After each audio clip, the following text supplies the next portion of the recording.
Triad, right here in Winston-Salem. When you walk through our doors, you're stepping into a place where Southern hospitality meets the best soul food in the Triad. We serve up a wide variety of options. Do it. Hey, I am comedian Naughty Cam. I am comedian Stephanie Denise. And we are here at Club O. This right here, Club Orion. Where we host a mic every Tuesday nights. Sign-ups at 8:30. Show starts at 9. Every Tuesday, Greensboro address. Every Tuesday, come to Club O. We host the open mic 2-week Tuesday. The address is 4618 West Market Street. Again, sign-ups are at 8:30. Show starts at 9 o'clock. Come outside and play. Tell some jokes. All the things. All right, see you there. Got it? Okay.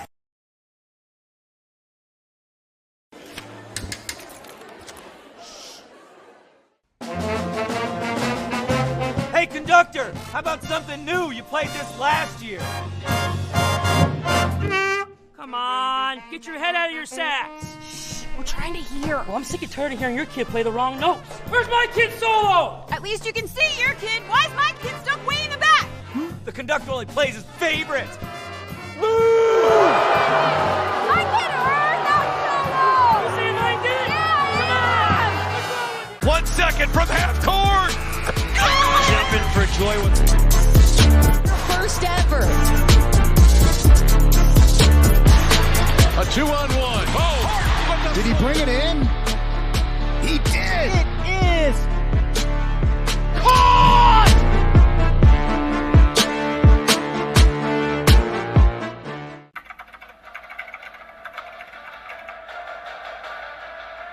They score! Lloyd attacking and throws it down! Touchdown for St. Peter's! I'm here with Darren Lewis with Simeon Wilcher. Here with Precious Achua. About doing overtime.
Come on! Oh, what a bad call! You have no business being out there. You know, I'm a person too.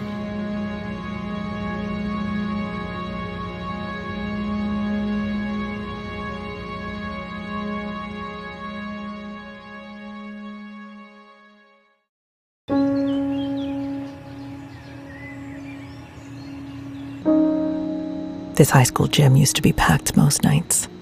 Not anymore. Do you know why?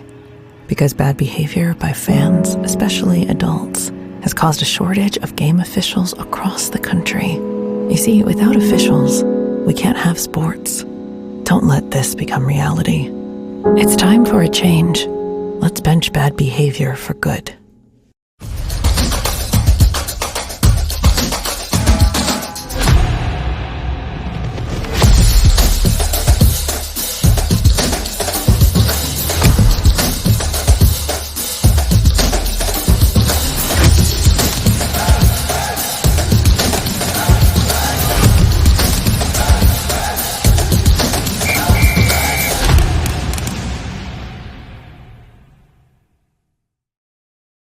A team from Kentucky. You guys obviously ended up with the team from 3 hours north of where we sit now. What does it mean to have not just like recognition across the state, but these teams from other states that want to play and compete against the Whirlies? No, I mean, again, it's just kind of shown, all the hard work and everything that we've done the last few years, where our program's at right now. And, obviously the first thing that we think there's a lot of really good teams in the Triad and in the state here of North Carolina. And so we always look to play in-state teams first. I mean, I think you don't really have to travel if you got the West Charlottes and the West Forsyths and East Forsyths of the world. So this year we did have a scheduling conflict and one that we couldn't help. And so we were very fortunate to be able to get the game with Varina. They are a perennial power up there in the state of Virginia. Lost in the state championship last year and ranked 6th in the state currently right now. And really probably should be undefeated going into this game, and a tough loss to Maury, who's a very, very good football team. So, yeah, I mean, it's a big-time game for us. It's going to be a great atmosphere tonight in Jamison Stadium. And it's just a game, again, like we've talked about early in the season. It's just going to make us better for where we want to be at when this thing comes to an end. We talked about how talented their offense is and some of the guys they have around. Highlighting DeMari Carter, it's a big-time player out on the wide receiver core headed to Virginia next week. And you've played some big-time receivers throughout the year already. We saw John Richburg from East Forsyth. We saw some great guys on West Charlotte and West Forsyth as well. You've really trusted your corners to play one-on-one a lot with Ramir and Kasi, handling those guys really, really well. Sometimes with some other support over top. But is it going to be another one of those games where you're going to trust your guys right out there one-on-one coverage? Because it seems like the seniors have really earned that so far this year. We won't have to do a lot different. I mean, we're very multiple on the defensive side anyway. We give a lot of different looks, from whether it be up front with our down guys to the pressures that we bring, and then even with our coverages. I mean, we don't strictly play all man. Obviously, we play a lot of zone, really, more than we actually play man. But we do trust those guys a tremendous amount out there on the edge. Kasi and Ramir have earned that trust. They're long, they're athletic, they're physical, and they're really good players. So, I mean, we feel like that they can match up with just about anybody out there outside the numbers. But, I think one of the things that we do really well on the defensive side of the ball is give people different looks. It's not a clear picture always for the opponent's quarterback, and that makes things a little bit harder, especially at this level. I think we, give some looks that guys are not used to seeing throughout the course of a Friday night. But we got tremendous trust in all of them guys. Our secondaries played really well, and it's going to be another big night for them, like I said earlier, especially tackling out in space.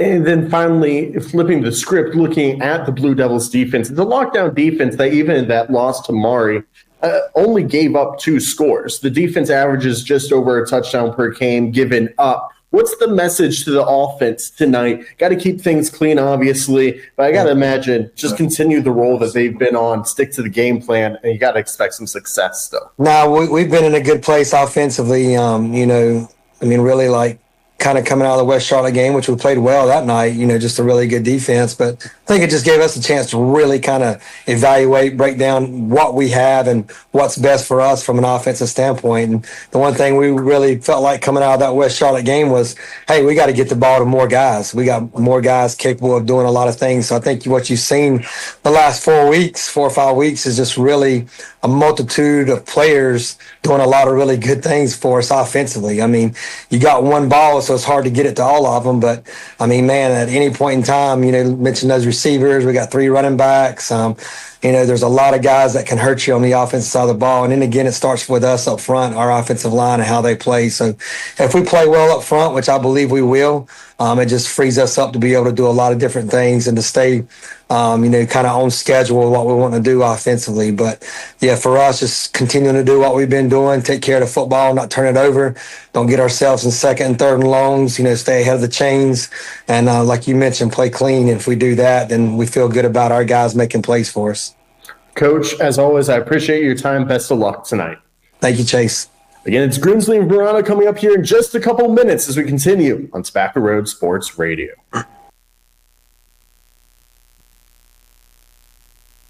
For the best high school football games in the Triad every Friday. Can't touch this. Live sports talk on everything from ACC to Bowman Gray. Can't touch this. The most extensive Carolina Panthers coverage in the Triad. Can't touch this. Plus your exclusive home for Charlotte Hornets from the Triad. Break it down. Add in your Triad home for North Carolina A&T Athletics, and you've got Tobacco Road Sports Radio, your home for Triad sports. One-on-one down the sideline. One. Caught the ball. 10-5. He's in.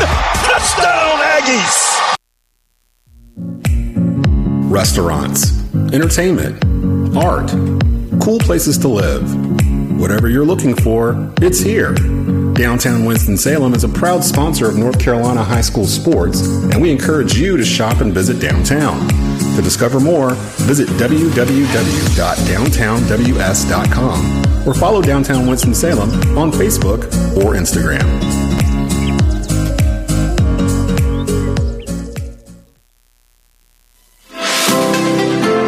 Welcome to Bobo's Deli and Grill in Winston-Salem. Come enjoy the game day vibe or relaxing meal outside on our newly renovated patio. At Bobo's, we serve more than just great food, we serve our neighbors. Quick, friendly service every time. And with football here, try our event catering. Whether it's game day, school events, or family celebrations, Bobo's caters for any size group. Bobo's Deli and Grill, 3478 Robin Hood Road in Winston-Salem.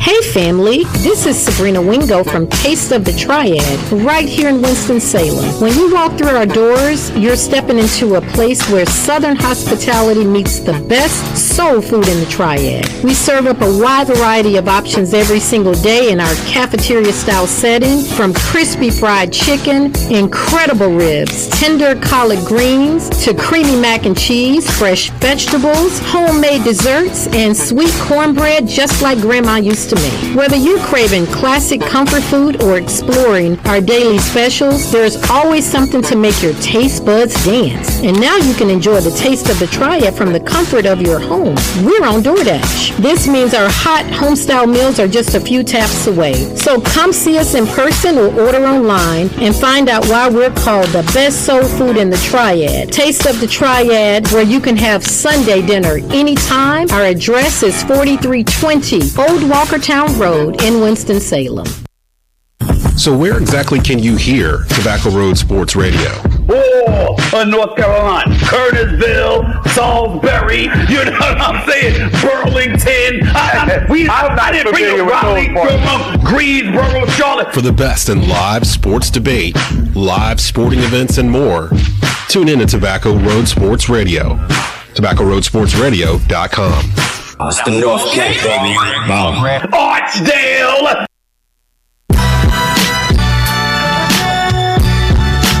On the campus of Grimsley High School, it is just about time for kickoff. The number one team in the state of North Carolina and the Grimsley Whirlies play host to the number 3 team from the state of Virginia and the Varina Blue Devils. It's not just Whirlies versus Blue Devils, it's North Carolina versus Virginia. And we have it for you here on Tobacco Road Sports Radio. Chase Williams, Jeff Marson with you here, and the first ever matchup between these two. The Whirlies 5-0 on the season and 2-0 here at home, welcoming in that Varina team 4-1 and undefeated away from the friendly confines. Jeff, an absolute barn burner, should be a great one here tonight. I haven't been here long, but this is the first time we've had a real big game feel with Varina coming in as the Blue Devils take the field with a back handspring from defensive back Jacob Jones. But Varina's here to win, man. We've seen the past couple of weeks, conference opponents for Grimsley come in and, one thing goes wrong and they give up. This Varina team is here to compete and they're here to win, and that's honestly something Grimsley hasn't had to face in quite a few weeks. The Grimsley Whirlies 1-0 all time against teams outside of the state. It was against Martinsville High. You'll remember it fondly, Jeff. August 22nd, 2008. A long time ago. You and I were just a few kiddos. It was a big-time victory, 49-7. This year, the state of North Carolina is 10-6 against Virginia, trying to make it 11-6. And what is the final matchup between the two states? The Whirlies trying to take down the Blue Devils. The Blue Devils trying to show that 3 hours south trip was nothing for them and that they are ready to rock and roll here tonight. Your Whirlies were captains tonight were Nick Cashabera, as well as the injured still Faison Brandon, as well as Cassie Barnes and DJ Howerton. The Whirlies won the toss and chose to defer. So, Varina will be receiving the opening kickoff, and we'll see the Blue Devils offense, which seems to be without Sir Paul Cheeks, the West Virginia commit and senior out of the running back room, who truthfully will line up outside as well. Doesn't sound like he'll be lining up at all, and that's a little bit of a disappointment as we get ready for your Black Sand Company kickoff. It's kickoff time with Black Sand Company. From sand and gravel to topsoil and mulch, they've got the materials to build your winning drive. Black Sand Company, delivering the foundation for your next big play. As we take a look at who's back deep currently, it looks to be Jeremiah White as well as Cornelius Cook. Chase Humantle to boot things away for the Grimsley Whirlies. Humantle kicking right to left across your radio dial. He approaches the ball, toe to leather. It will be returnable for Cook. He bobbles it at the 4. Gets up to about the 15. Now pushed back. He'll be just shy, as it looks like the 15-yard line is where the Blue Devils will start over. And, Jeff, just like that, it's a similar play to last week. We saw a few of those issues from the Hornets of Western Guilford. Yeah, maybe just some nerves coming into this. We talk about this big game feel between the two. Varina's been looking forward to this one all year as well as Grimsley has. So maybe just a quick little error from the return man Cook, but now we're going to see the Varina offense for the first time. Yeah, it's led by Caleb White. The junior stands at 5'10", 170, leads the offense out there. As he'll have Michael Farley Jr., the senior running back, behind him out of the pistol. 3 receivers to the left side, and someone went early on the Whirlies side. Looks like it was Kyrie Milner. So 1st and 10 becomes 1st and 5. Tonight, the Whirlies wearing the Greensboro Grays. The gray uniforms say Greensboro across the chest in navy with white outlining. Same with the numbers. They're accompanied by white helmets with the Grimsley G on it and white pants. Varina wearing gold, white, gold. Gold helmets, gold pants, white jerseys with navy numbering on it. So 1st and 5 now comes from the 20. It's going to be a handoff to Farley to the left side. He's greeted pretty quickly at the line of scrimmage and taken down, as it's Milner who makes the play after causing the penalty just a moment ago. Or excuse me, Jaden Wardlaw on the tackle. Tell tensions are high a little bit. Pushing and shoving after the play as well. Just a simple zone run to the left, and Grimsley was all over. We know about the team speed of this Whirlies defense, and they're showing it off early. So it'll be 2nd and 4, working from the left hash. Need to get up to the 25-yard line. 2 receivers to the right, 2 to the left. Damari Carter, the Virginia commit, wide out right. Motion across the middle. White gets the snap, back to pass. Ejecting to the left. Trying to take off. Gets past the spy and Milner and up towards the 30. Out of bounds there. 1st down and a nice gain from the junior quarterback. Should be worth noting that White is going to be one of the best athletes that Grimsley faces at the quarterback position. White also listed as a wide receiver and a defensive back despite being the starting quarterback. So you know he's going to be able to run. He's able to move the chains that time, just using his feet, going off script and finding the sideline. Gets up to the 27, still working on the left hash for the Blue Devils. Just about a minute in, 58 seconds passed by in a scoreless ball game. 2 receivers each side, one bunched ahead of the other on the right side. White gets the snap. Quarterback keeper, option out to the left side. And it's another pickup of about 8 there before Cassie Barnes pushes him out of bounds in a nice play from the Blue Devils. So where Varina gets a lot of their offense is on that read option action. That's the first time we've seen it. That time, White's with the keep. He's run to the left the past couple of plays. Offensive coordinator Robert Scott for the Blue Devils doing a good job of kind of freezing that Whirlies offense for a moment. 3 wideouts to the right, 1-on-1 coverage left side. White barking out orders to the line as he has Farley sidecar right to him. 2nd and 2. White gets the snap. Hands off to Farley. Farley runs into his own blockers and is greeted behind the line. It's going to be a push and a loss of about 1. First one there, Cassius Bostic and Drew Searles. And these straight handoffs are not going to work. The only way that Grimsley has shown to be human on the defensive side is when you add some deception, like the read option play did the play before. That time, it's a simple inside zone to Farley, and Grimsley was able to swarm the football. So first third down of the evening, 10:25 to go in a scoreless first quarter. White will work with a back to his right.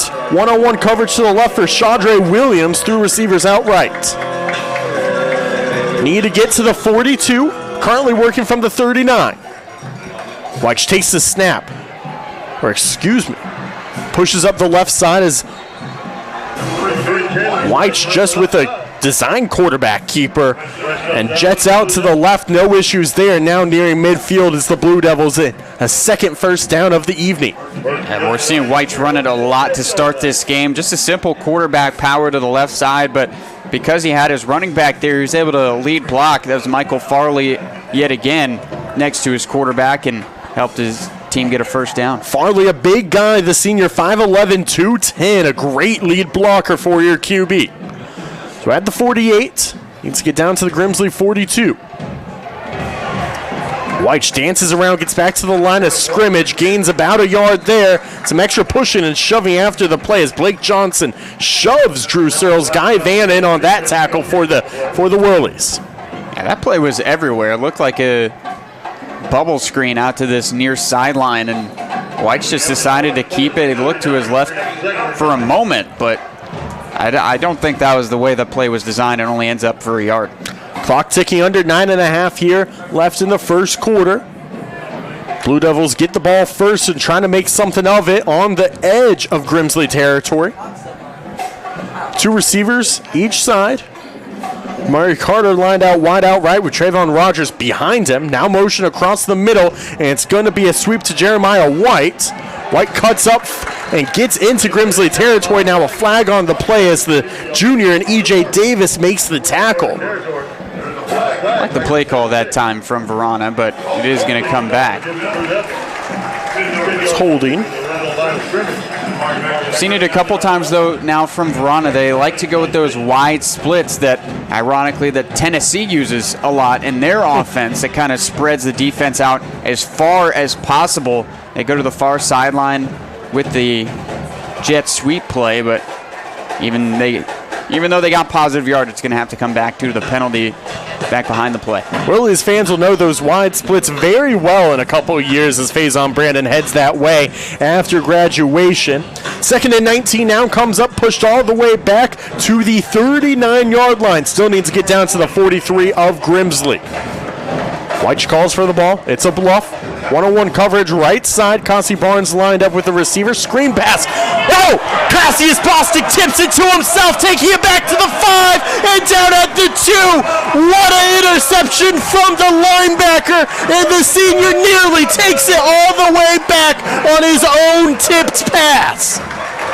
And White's just telegraphed a screen pass. That's an incredible play from the linebacker, Cassius Bostic, who saw it all the way. He had no intentions of going to try and tackle the quarterback. He instead went to go play the screen pass, and that's an impressive effort from Bostic. Again, as you said, able to tip it up to himself and nearly had a pick six, but it sets up Grimsley in pretty darn good position. Grimsley just inside the 3-yard line as the offense comes out, led by Brody Lowe, the freshman here.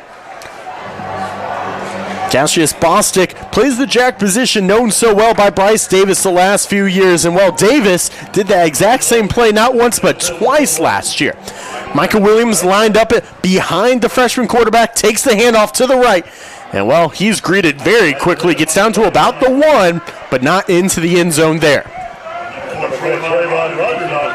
I'd like to see maybe Ty Shoemake get the carry here by the goal line. That's your biggest back. Shoemake last week, 3 carries, 2 of them went for 6. Grimsley, by the way, with their 3rd interception of the season, the first one coming from the linebacker core. Williams now lines up. Sidecar left of his quarterback. Cato in 1-on-1 coverage off to the left side. Battle is an H-back here. Handoff. Williams cuts forward, pushing, and in for 6. The senior strikes early, and the Whirlies on the board just 2 plays in. We talked about it in the pregame, how this offense hasn't gotten much action because of how well their defense and special teams have been playing. And we see another example, despite, again, the increase in competition. A great play from Cassius Bostic sets up the offense, and Grimsley's going to score from there just about every time. Yeah, it's a heartbreaker if you're Varina, because you were moving the ball really well, then you get called for the holding penalty, and then the screen pass gets absolutely ballistic against Bostic. Kick up and good on the extra point from Chase Huelmantel. So 7-0 to score 4 minutes in here. The Whirlies need only 2 plays of offense, only have to go 3 yards because Cassius Bostic did what he does so well. And you mentioned it in the pregame again, that Varina's going to have to come with their A game, and I can't really fault them for the interception. That's just an excellent play from Cassius Bostic, who went out of his way, perhaps didn't play his specific role on that play to go out of the way and make the interception. But now if you're the Blue Devils, you got to find a way to refocus, and that offense has to go right back out there. Have to have a short memory. Yeah, I think in some ways, though, you don't have to. You can take a look at 80% of that drive and go, I'm fairly happy with it. We were moving the ball well, and then mistakes, well, they lead to mistakes. And, well, they ended up in a turnover and a very easy score for the Whirlies as the sun starts to set here. Beautiful sunset behind Jamison Stadium tonight. Again, it's Cook and White back deep.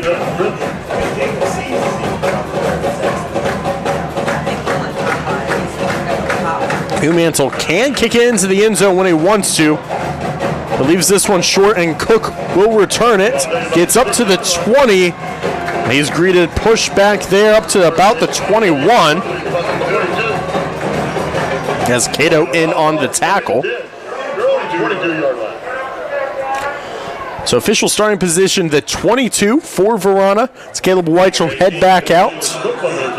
And look for Varina to go back to that quarterback run game, because that's what was able to be so effective for them on the first drive in moving the chains, whether it was on option plays or they also converted on a 3rd and short on a QB power as well. So be looking for Whites to keep it here on some of these plays moving forward.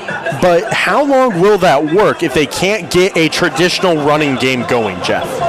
I think they'll have to try and get some of these great athletes outside like Damari Carter involved in the passing game, and not just keep that passing game behind the line of scrimmage. White hands it off to his running back, who's taken down almost immediately. A loss about half a yard there. Not quite sure who was in on the tackle of Michael Farley Jr., because it's Nasir Crawford who was.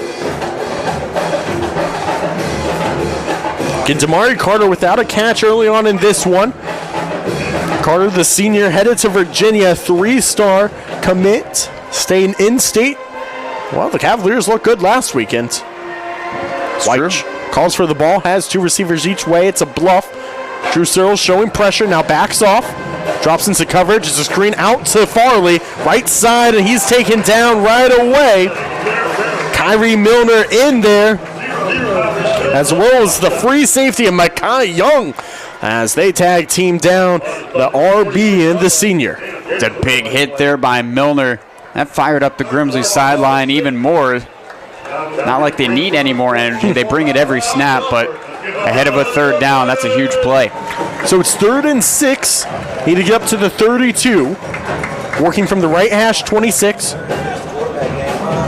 Trayvon Rogers, one-on-one coverage with Concy Barnes right side. 3 receivers out to the left. White gets the snap, looking to pass. Ejecting out to the left, Andrew Rogers trying to chase him down. Hesitates too much and slips through a couple tackles up to the 40. And, well, right there, the Grimsley defense made a mistake. Should have been an easy forced 4th down. Instead, just slipping through is the 5'10" Caleb White. And the QB gets it all the way up to the 42, a gain of 16. White's using his legs again. He had 3 Whirlies around him, almost by the line of scrimmage. He gave a playground fake, and that's all the Whirlies needed to do to bite, and White's able to slip through all of those defenders and pick up the first. Andrew Rogers jumped out of his shoes there. The defensive end doesn't make too many mistakes like that often. Jet sweep. Damari Carter gets the handoff here, cuts forward at the 40, past the 50 into Grimsley territory. 40, 30, 25-foot race, and just knocked out of bounds by Mekhi Young. Touchdown saving tackle right there from the junior. Again, we talked about it some in the pregame. Damari Carter's speed is deceptive. You don't see his legs moving as fast. He's just got long strides, almost like a gazelle. He looked like he was in slow motion, Jeff. Exactly, and a lot of these Grimsley defenders going for his legs, but Carter's got such great balance running down the sideline, and that's good on Varina to try and get their best playmaker involved with Sir Paul Cheeks out. And it was great to see Carter get involved. You got to get your playmakers in space, and that's exactly what they did. 2 wideouts each side, as now down to the 21-yard line, nearing the red zone. Jet sweep once again, this time to Cornelius Cook. Cook gets away from one, and then taken down by Bostic there. Even then, Cook made a nice hesitation move just to get free for a moment. He turned a loss of 3 into a gain of 1. We're seeing, again, this Varina team's got some really good playmakers on the outside. 7 minutes into the ball game, Varina trailing by a score, 7-0 after a mistake. Caleb White threw an interception on the screen pass that Cassius Bostic almost returned all the way. Instead, Grimsley punches it in from the 1-yard line. It's Micah Williams with the early score. 3 wide out left, 1-on-1 coverage right side as Farley lines up to the right hip of his QB. White calls for the ball. Back to pass, looking across the middle. Decides to slip out to the left, dancing with it, spins, now finds a guy, and it's caught by Chaudre Williams, the big 6'3", 180 wide out, and that looked like it was going to be an ugly play, and once it breaks, it ends up breaking in favor of the Blue Devils. White is just so good off schedule. Saw a spin move in the backfield. He made all of his reads. He got to see all of his receivers, and Williams was the last one who ended up being free. And this is a great compliment as well that Varina's offensive line has been able to, stymie some of that Whirly defense pressure. And you are completely correct. White has been great off script. We'll talk more about that in a moment. Take a timeout. Varina calls a timeout. 7-0 Grimsley on the WCOG Guilford County Game of the Week, powered by Tobacco Road Sports Radio. Hey family, this is Sabrina Wingo from Taste of the Triad, right here in Winston-Salem. When you walk through our doors, you're stepping into a place where Southern hospitality meets the best soul food in the Triad. We serve up a wide variety of options every single day in our cafeteria-style setting, from crispy fried chicken, incredible ribs, tender collard greens, to creamy mac and cheese, fresh vegetables, homemade desserts, and sweet cornbread just like Grandma used to make. Whether you're craving classic comfort food or exploring our daily specials, there's always something to make your taste buds dance. And now you can enjoy the taste of the Triad from the comfort of your home. We're on DoorDash. This means our hot home-style meals are just a few taps away. 4:02 to go in the first quarter. Varina trailing by a touchdown with a crucial 3rd and 5 from the red zone. Need to get down to the 11-yard line. White in the pistol. Scrambles out to the left, design quarterback run, first down and more. He's inside the 10, nears the 5, and a big play there from the QB gets Varina closer to punching it in for the first time tonight. Another one of those read option keepers for White, and poor Andrew Rogers is left on an island there to make that read, and I'm not even sure White made the correct read, but he used his speed and just blew Rogers away, and that's an easy first down for the Blue Devils, who are now knocking on the door. Looks like we got goal to go. It is first and goal. It comes from the 8-yard line left hash. Michael Farley Jr., the running back to the right of his QB.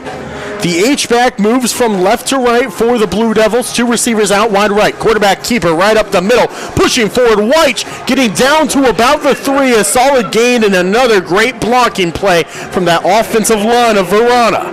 We know Sir Paul Cheeks is normally the lead back, but Michael Farley has come in and he's played the role as almost a lead blocker so far, and he was able to clear a lane that time for Caleb White. He looks a little bit like the traditional fullback and playing a little bit like it early on. QB1 takes the snap. It's the same play left side, and that one, well, it was sniffed out by the Grimsley defense. A slim gain, if anything, as they're now within the 1, though. think this is where Grimsley, though, can assert their dominance on defense. A short field to play with. As the big boy package coming in for Varina. Lots of big guys come in. I'm seeing 3 receivers come off the field in favor of 3 linemen. 2 linemen and a tall receiver. Even then. But to your point, it's a package, everyone bunched up near the line, and it's the big number 44, Dylan Washington, blocking left side and still short. 4th and goal, you got to go for it here, right, Jeff? Not even a question. You don't even think about it. Came here to win. You didn't come here to kick field goals. And even then, I think it would be a tough kick from that angle on the left hash. And one thing I'd say is you gave Grimsley a 2-yard field last time. Right. Now, give him a 99-yard field if you have to. Right. Inside the 1. Maybe a tush push here. It is a tush push type lineup. And it's a tush push. Push backwards, nope. Push forwards, White gets in on 2nd attempt to the left side. Varina just an extra point away from tying this one up. And I see this Grimsley coaching staff is a little frustrated, and deservingly so. It looked like a little bit of a head start from Varina, specifically Zalaik Brown, who was one of those guys in to push his quarterback White into the end zone. Yeah, it looked like Brown moved half a snap early and already had a hand on the back of the QB. That's right. 2:05 to go. Varina trying to tie this one up. High snap. Corralled in as the holder there, Braden Green, and the kick no good from Allen Green. And that was the difference in their one loss this season was a missed extra point, and they've already missed one today. So 7-6 the score, 2:05 to go as we finally get ready to really see your first true offensive drive, we assume here. Special teams has been great. You can't doubt that they might just return this one, though. We've got a ball game here, and no more of this running clock nonsense in the second half. This is real big boy football, big-time high school football. I'm loving what I'm seeing from both of these teams tonight. But Grimsley, again, this is going to be their first real offensive drive, and they're going to have to find a way to respond here, even with the 1-point lead. Because Varina, I think, now twice has proven that they can move the ball in a variety of ways. From the kitchen to the laundry room, Wagner Appliance has the winning lineup to keep your home running smooth. Quality brands, hometown service, Wagner Appliance, where every play is a touchdown. Got to pay the bills real quick. Allen Green out to kick it left to right across your radio dial. Cayenne Battle back deep with Jaden Taylor. End over end kick. Over Battle's head. He jumps up to catch it about the 13-yard line. Now cutting from left to right, back up across the middle, gets past the 30. A late flag, and it looks like the ball may have slipped out there at the end. Say he was already down. This one's in favor of Grimsley. They're going to have some great starting position. Yeah, those flags came in late. We could be looking at a face mask on the tackle. But again, those flags came in at the very end of the play. And the return already went out to about the 33 or 34-yard line. It was actually Clay Browning who right away called it. He saw the play, and it is against Varina, which will give Grimsley some really good field position. Originally was supposed to start at the 34 here. So move up 15 yards to the 49. Already at midfield sniffing Blue Devil territory. Just a yard inside the left hash for Brody Lowe and company. These are the mistakes you can't make if you're Varina. We saw the interception, and now penalties coming back to bite. So the freshman 8 for 8, 212 yards, 2 touchdowns last week as he has a receiver on each side now. Battle goes from left to right. It's a screen out to Cayenne. Cayenne collects it in past midfield. Push out of bounds near the 45 of Varina. It'll be a gain of 5 right there for number 5. Varina defensively looked like they're loading the box of it. It looked like 8 guys out there, especially at the line of scrimmage. They had 5 guys on the line. Varina led by the big defensive tackle and Jay Sean Richardson, the senior headed to Virginia next year. Stands 6'1", 285. Lowe works with Williams to his left. Now Howardson and Battle come in as H-backs, go from wide out left to H-backs on the right side. One receiver each side for the 2nd and 5 play. Williams gets the handoff and taken down in the backfield, slowed down by Jevriel Barksdale, and then tackled there by Jaden Walker. I think it was a defensive back, Burton Robinson, who got in there, ended up tripping. You're right. The running back for Grimsley and Williams, but he had a great job recognizing the play. I think before it even happened, moved up into the box. And so Whirlies back to 3rd and 9 at midfield here. It's going to be a 5-wide set, 3 to the left, 1 to the right. Low, back to pass. The lefty steps forward, takes off, past the 45, jukes away, dives near the first down line. I think they're going to call him just short, but the first time you've seen a scramble from Low all year, he nearly picks it up, but there is some dirty laundry. And they are waving off the flag. Not sure why you throw it, but we're going to have a 4th and short here, and I think Grimsley's got to go in plus territory. Absolutely. You're in no man's land here, and we'll see what type of play they go with. Last year was pretty simple, Jeff. They had handed off to Mitchell Summers just about this time a year ago, where he hit touchdown number 200 of his Grimsley career, but all 200 of those are up at Sacred Heart now. Whirlies looking to the sideline. Play clock has yet to start. 1 minute left here in the first quarter. Grimsley leads it by 1, 7-6 your score after Varina responded but couldn't hit the extra point. Again, Grimsley with their big power back, Ty Shoemake on the sideline. So Micah Williams, the running back for this drive. That's kind of how Grimsley's done it this year. But Jeff, to your point, Shoemake could be huge here. It's a handoff to Williams. Williams pushes forward. The line does what they need to do as it's a pickup of 4 there, and the senior gets through. And I say this not that Williams is incapable of getting the first down. It's a bigger advantage to have someone out there who's, 220 pounds rather than 180. Both are very good runners. A great push from the right side. Mike Miller, who got an offer from Winston-Salem State this week, as well as Nick Cashabura, who was selected to the Carolina Shrine Bowl this week. So first down, back to pass from the 39. Low, look at across the middle. Hudson Cooper deflected and drops to the ground, nearly intercepted as Burton Robinson, who made the big play and the tackle earlier, almost had a chance at a diving interception there. Stops the clock, 15 seconds left in the first. So we have some laundry in the backfield. It's going to be roughing the passer on the guy we highlighted in the pregame, Ja'Shawn Richardson, who is called bull. He pulled through the line and pulled through Brody Lowe after he'd gotten rid of the pass, and Grimsley's going to get some more help. You saw the red cape right there, Jeff. That's could be the case. So a 1st and 10 from just inside the 25. Working from 24 right hash, trying to get down to the 14. Cayenne Battle is an H-back. Howerton is a tight end off to the left. Battles to the right. Like a Williams sidecar right now. Hudson Cooper in motion. And it's a handoff to Williams. Williams gets through the first level up to the second and a gain of about 6, as I think that one will end the first quarter here on a run off to the right. And Williams wasted no time bursting through the first level of the defense, but unfortunately it looks like he's down as the first quarter is coming to a close. So the athletic training staff goes out to check on him after the gain of 4. At the end of the first quarter, Grimsley leading by a score, 7-6. Keep you updated on the senior running back as we come back for the second quarter next. You're listening to the WCOG Guilford County Game of the Week, powered by Tobacco Road Sports Radio.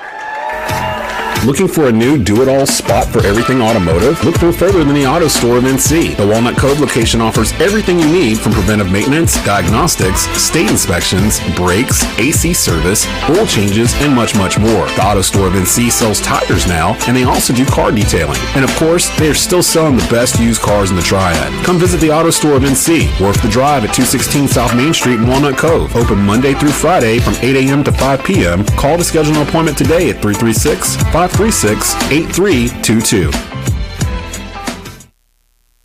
Are you concerned that if you passed away today, that your family would be left in a financial bind? Are you concerned that your nest egg is quickly eroding in the stock market? Do you want life insurance but confused about how to get it and if you would qualify? That's where I come in. My name is Terry Edwards with Secure Financial Partners, and I've been helping families over the last 20 years ensure the things that matter most: your life, your health, and your wealth. Give me a call today, Terry Edwards, 336-416-8327. Again, that's 336-416-8327. 833-283-27. Your legacy is worth the call.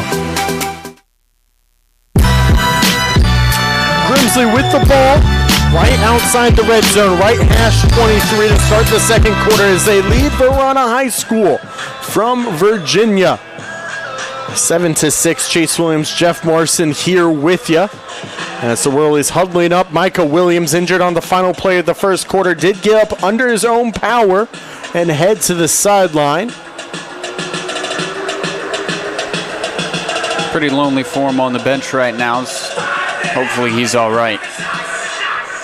But taking a look at the game, I think Varina in the first quarter could say was the better team throughout the majority of it. Grimsley just made a couple of plays between the interception and got the easy touchdown, and Varina's been helping them out with the penalty. Yeah, I was going to say, there's no say. Williams, by the way, jogging on the sideline, helmet on now. He's probably going to come back in as it's a screen pass out to the left side. Cooper corrals it in from behind, and Hudson with a gain there. He needed 6. He got about 8. Whirlies down to the 11-yard line as Hudson Cooper selected this week to the East-West All-Star game played here in December at Jamison Stadium. Collects that one and collects a first down.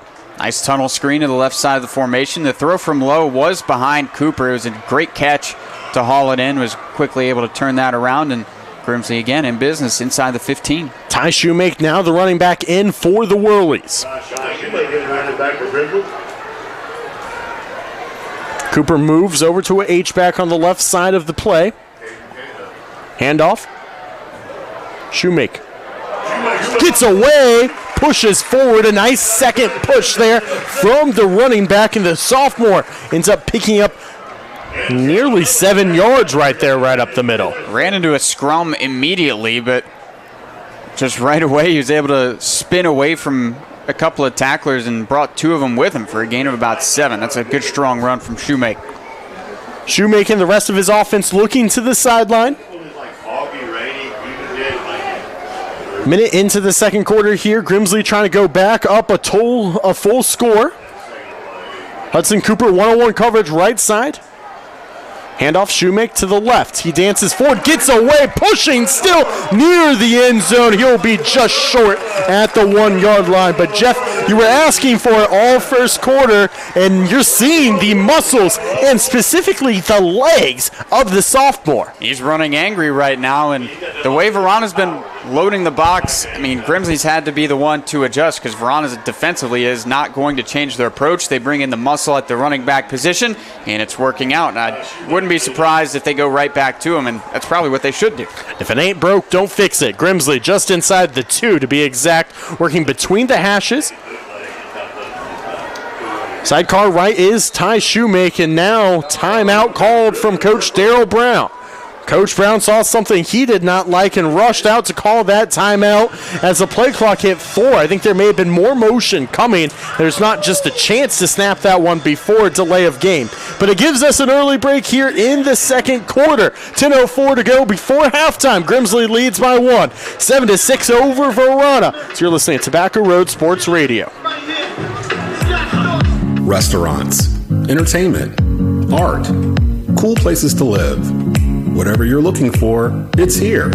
Downtown Winston-Salem is a proud sponsor of North Carolina high school sports, and we encourage you to shop and visit downtown. To discover more, visit www.downtownws.com or follow Downtown Winston-Salem on Facebook or Instagram.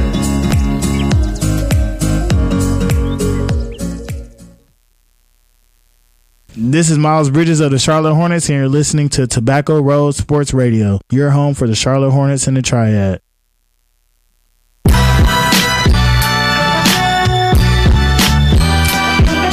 Grimsley knocking on the door of another score.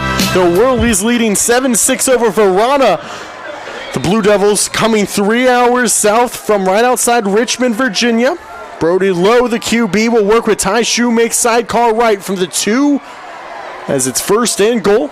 Trio of receivers out to the left. Blue Devils nearly jump there, but retreat in time. So it's Desmond Johnson who jumps there, not the Desmond who built this company.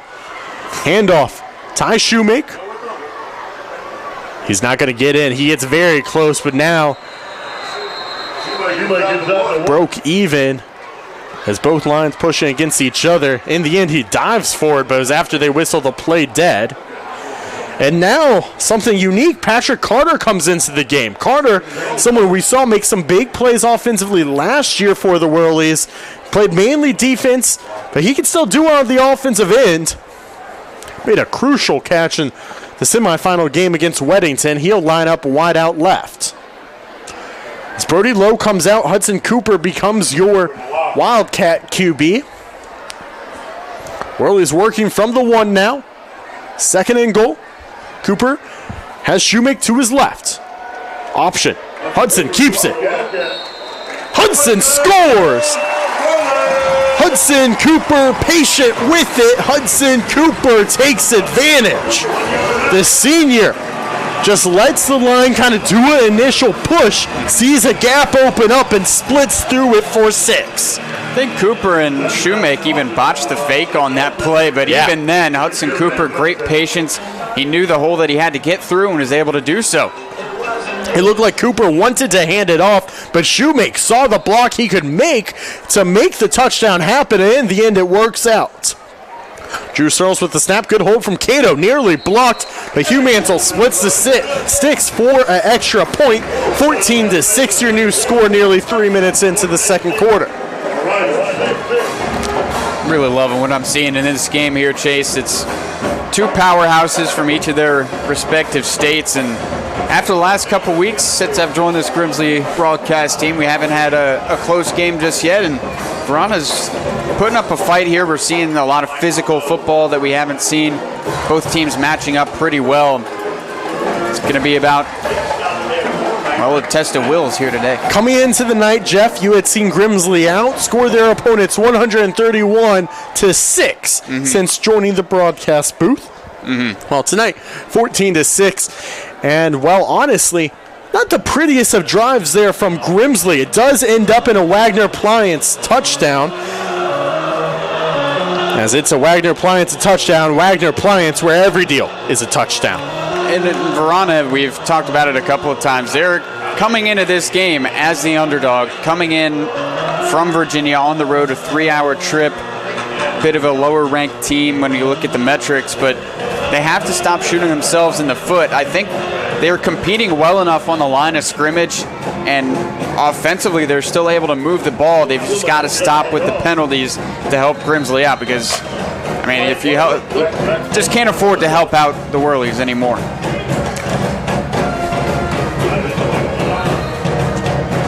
Ball falls off the stand. Hugh Mantle will realign it. Special teams have been so crucial to the Whirlies this year. They've made some really big plays. We haven't seen anything huge so far tonight. Who knows what we'll see here. Hugh Mantle approaches. End over end kick. That one making Cook retreat to the 3. Grabs it there, working up the left side, and snatched down before the 20. First contact. Who else but the Charlotte commit and Caden Cato. And then coming in and making the play is Hayden Rogers. That's what I've fallen in love watching this Grimsley kickoff coverage team, because they fly down to the other end. Caden Cato, I'm not sure, met any contact from a Varina player and was able to just trip up the return man Cook before he could even figure out where he wanted to go. All right, Caleb White heads back out to lead this offense. He's done a lot of the heavy lifting early on. White works with Farley to his right. Grimsley showing pressure. 2 H-backs move from left to right side for the white and gold. Blue Devils hand it off to Farley. Farley gets some good blocking, pushing up towards the 20. Solid run there for Farley. I think that was the exact same play that they used to lead off the game. A little zone run to the left. But much more successful. Much more successful. Picking up about 5 yards, set up a second and medium. Just means your offense is on schedule. Yeah, up to the 22, need to get to the 27. Blue Devils working from the left hash, 3.5 minutes into the second quarter. They trail 14-6. White will have 2 H-backs to his left, 2 wideouts to the right. Michael Farley Jr., sidecar right of him. Back to pass is White. White looking across the middle, slings it. What an arm! And ahead of everyone, Damari Carter through his fingertips. Jeff, he didn't look that fast on the jet sweep. That was a big play, but you saw the burners there. It almost burnt the Whirlies for 6. Just barely overthrown by maybe an inch. You saw Carter got his fingers to it. Again, White, that was an incredible throw. Under pressure as well. He had defenders all around him, and looked like the two receivers as well for Varina were a little crowded, both chasing the same ball, but as Carter wins the race, just unable to bring it in. Good effort, though. What an absolute rocket from Caleb White. Now a crucial 3rd down and a timeout from Marcus Lewis and his crew. 8:11 left here in the first half. Blue Devils trying to extend their drive. 14-6. Grimsley leads the team from Virginia. Come back here in just a second as you're listening to the WCOG Guilford County Game of the Week, powered by Tobacco Road Sports Radio. Hey, did you know you can have the best soul food in the Triad delivered right to your doorstep? That's right, Taste of the Triad is now on DoorDash. Get fried chicken, fried fish, turkey necks, pork chops, beef or pork ribs, meatloaf, we even have oxtails, y'all, delivered right to your doorstep. Stay out of the kitchen tonight and order the best soul food in Winston-Salem, Taste of the Triad. Look them up on DoorDash or visit them at 4320 Old Walkertown Road in Winston-Salem, or call ahead your order for pickup at 336-448-5932. Greensboro's favorite hangout is calling your name. Natty Green's Downtown invites you to experience the heart and soul of downtown Greensboro's vibrant dining scene. Enjoy our mouth-watering dishes from juicy burgers to savory barbecue and everything in between. And what's a great meal without great brews? Natty Green's offers a hand-picked selection of craft beers that will perfectly complement your dining experience. So come on over to Natty Green's Downtown Greensboro. Find us at 345 South Elm Street or visit nattygreens.com online. Give us a call at 336-274-1373. Big 3rd down and 5 White and a 5 wide, and it's a screen pass to Farley. 1st down and a lot more. A great play from the Blue Devils is breaking past midfield as Michael Farley cutting inside once again to the 30, to the 25, getting chased down from behind and down past the 15. An absolutely beautiful blocking setup from the Varina Blue Devils out of the timeout to set them up inside the red zone for a Wealth Guardians 1st down, helping you move the chains forward towards your financial goals. 1st down and you're already in scoring position. And the Varina Blue Devils are exactly there inside the 15 here after a big play. That was one of the most well-designed, well-executed plays I've maybe ever seen from Varina at that time. And it did not look like it was going to work well at first. Grimsley tried to blow it up as White with the quarterback keeper dances away, cutting inside within the 10 and down to about the 8. Should be a gain of 6 there. I want to go back to that big gainer, though. It was a fake swing screen to their best playmaker in Damari Carter, and everyone on Grimsley went to his side, and it was Farley who was parked right behind the center at the line of scrimmage. He just catches a quick little pass, and the entire line is still in front of him, and almost put up a Beastquake type run going to the far sideline, stiff-arming a couple of defenders into the dirt. And that is a great comparison right there with the Beastquake. And then they went quick. Now they slow things down. Boshaman Trayvon Rogers, handoff. Nope, quarterback keeper. Push back after an initial gain of 2 there. Jaden Wardlaw in on the tackle once again for the Whirlies. And I think you want to see a little bit more patience from the quarterback, White, on that run. I think he's getting a little excited to try and get downfield as soon as possible, but Grimsley had that well defended on the front, brings up a critical 3rd down. Last time we saw a critical 3rd down, well, it went in favor of the Blue Devils big time. And this is a huge play. They're resetting the play clock. Midway through the 2nd quarter here, Varina trailing by 8. 14-6 their score. North Carolina versus Virginia. Grimsley versus Varina in the middle of the season. Jeff, we're having fun. Farley lined up sidecar left of his quarterback. Weich has two receivers wide out right. 1-on-1 coverage left side. Weich back to pass, taking off, splits between two. Push pass forward to Farley, blocking. Kossie Barnes trying to take down the running back. It won't be enough. It's a touchdown from Farley. And well, they brought the train horn with them. You can hear it. And Farley was a train wreck, it felt like, on that drive. He had been quiet throughout most of the night and shows up in a big-time way.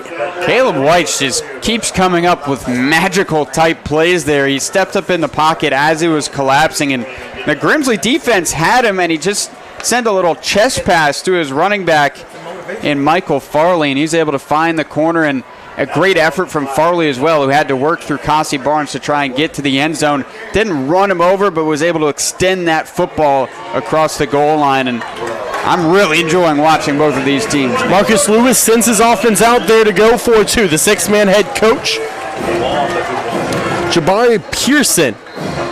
The halfback there is a timeout from Varina. 5:39 to go here. Again, going for two after they missed the initial extra point. Now try and tie it up. And this feels like a really big play to get if you're Varina. It is, and they feel that way because they just used their final timeout of the first half on it. With still 5:39 to go. I mean, to go into this halftime locker room tied, Varina, I would be loving that. As we see some of the light show, but again, as you said, this is a huge play right here. Grimsley, I'd say, has the advantage still at the line of scrimmage on some of these short yardage situations, so I think Varana's going to have to get creative if they want to get two here. I think the goal, and correct me if you disagree here, but I think the goal has to be to get something outside. I think this is actually a great time to possibly bring back a jet sweep-esque play to Mari Carter, or, of course, keep it in what's been your best playmaker's hand in Caleb Weich and let him dance around, because when he's been dancing into good situations. And what I'll say for Varina is you got to make Grimsley defend the entire 53.5-yard width of this field here for this two-point conversion play, because inside the box, it's still advantage Whirlies, and you're able to get outside with some of the speed you have between Weich and Carter, the two guys you mentioned. I think you got a chance for some real success. So like we've got a stack here to the left. Jabari Pearson in as the running back, so no Michael Farley Jr. on this play.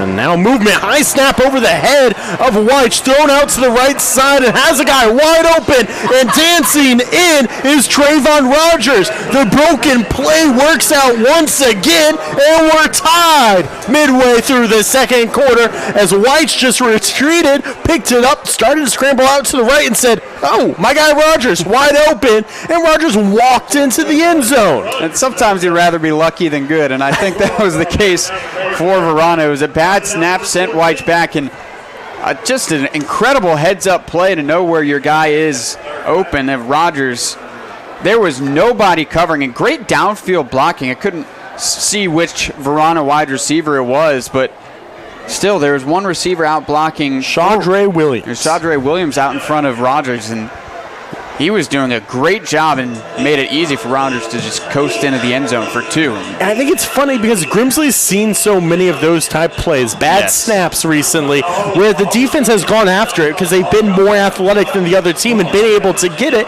And in this case, I think it hurt them because whoever was supposed to be guarding Rogers right there was going after the ball. Right, they haven't faced an athlete like Weich at quarterback probably all season, so it's going to have to take some adjustment for the Whirlies defense, but we've got a ball game again.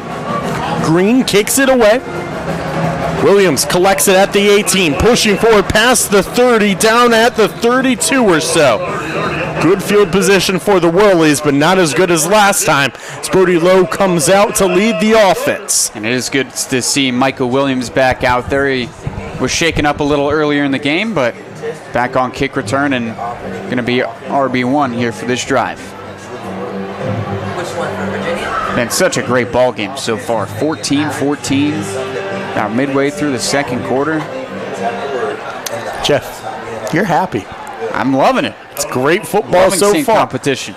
Low, screen pass, left side, Cato with it, collects it to the 35, pushing near the 40, tripped down at the 38-yard line there by Braylon Hood. That's probably someone you want to get more involved as well if you're Grimsley's Caden Cato, who may still be the fastest guy on the field, both offense and defense.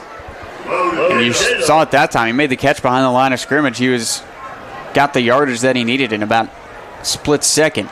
Gain of 6 for the Charlotte commit there. He is wide out left, one-on-one coverage with Damari Carter. Low barking out orders. Moves Cato across the line. Handoff. Micah Williams gets away from the initial tackle and dives forward. As holding on by the foot is Damari Carter as he came across one-on-one in that man coverage of Caden Cato, but read that play really well. Now Ty Shoemake comes in for Micah Williams on the 3rd and 3. Loving the run fits from Varina's second and even third levels. A lot of help from the secondary on some of these run plays. Damari Carter, the most recent example. That's part of why Varina's had so much success on defense. So 3rd and 3 coming up. Need to get just past the 42-yard line. Lower work with Ty Shoemake, sidecar left. Through receivers out wide right. High snap, handoff to the sophomore, pushing, and not going to get enough. Oh, a secondary push. Hang on. Initially, Ivan Thompson from the rover position thought he had him down, but a second effort from that big offensive line, including Gavin Milton, Jackson Sammons, Neil Johnson, Mike Miller, and Nick Cashabera, push it forward to a first down, and that's why you don't quit on the play till you hear the whistle. And that's why you have Shoemake in on short yardage situations. He was wrapped up at the legs and was still able to muster up the power to try and reach for that first down. So Lowe working with Shoemake behind him in a pistol formation. Snap, handoff, Shoemake working left side, gets away from one. Dance down, taken down at second contact there. It's Jaden Walker, the outside linebacker, on the tackle.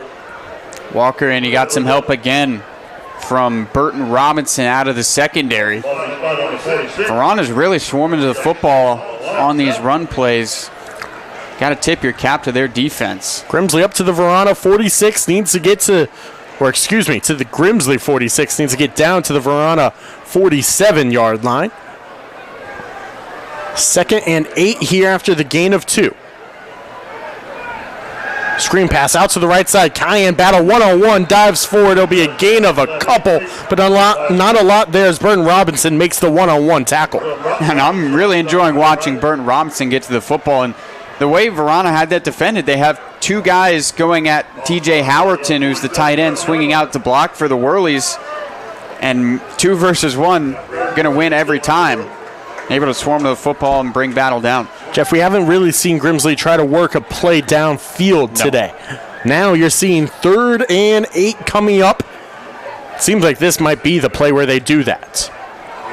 Cato and Cooper out there as wideouts. Back to pass is Low trying to get away, and he is collected in. Right away getting there is the Bull, and Jay Shaw Richardson, though, a flag on the field.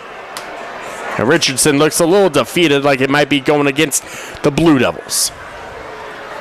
It's a huge call late in this first half. 2:10 left in a tie ball game, 14 all your score here. It is on Grimsley for a hold, I believe. And so, of course, it's declined to bring up 4th and long, and I think you'll see the punt unit. Yep. Hugh Mansell heads out. First punt of the day for either team, despite it being relatively low scoring here through the first half. It's been long drives as Jeremiah White heads back to retrieve this one at his own 25.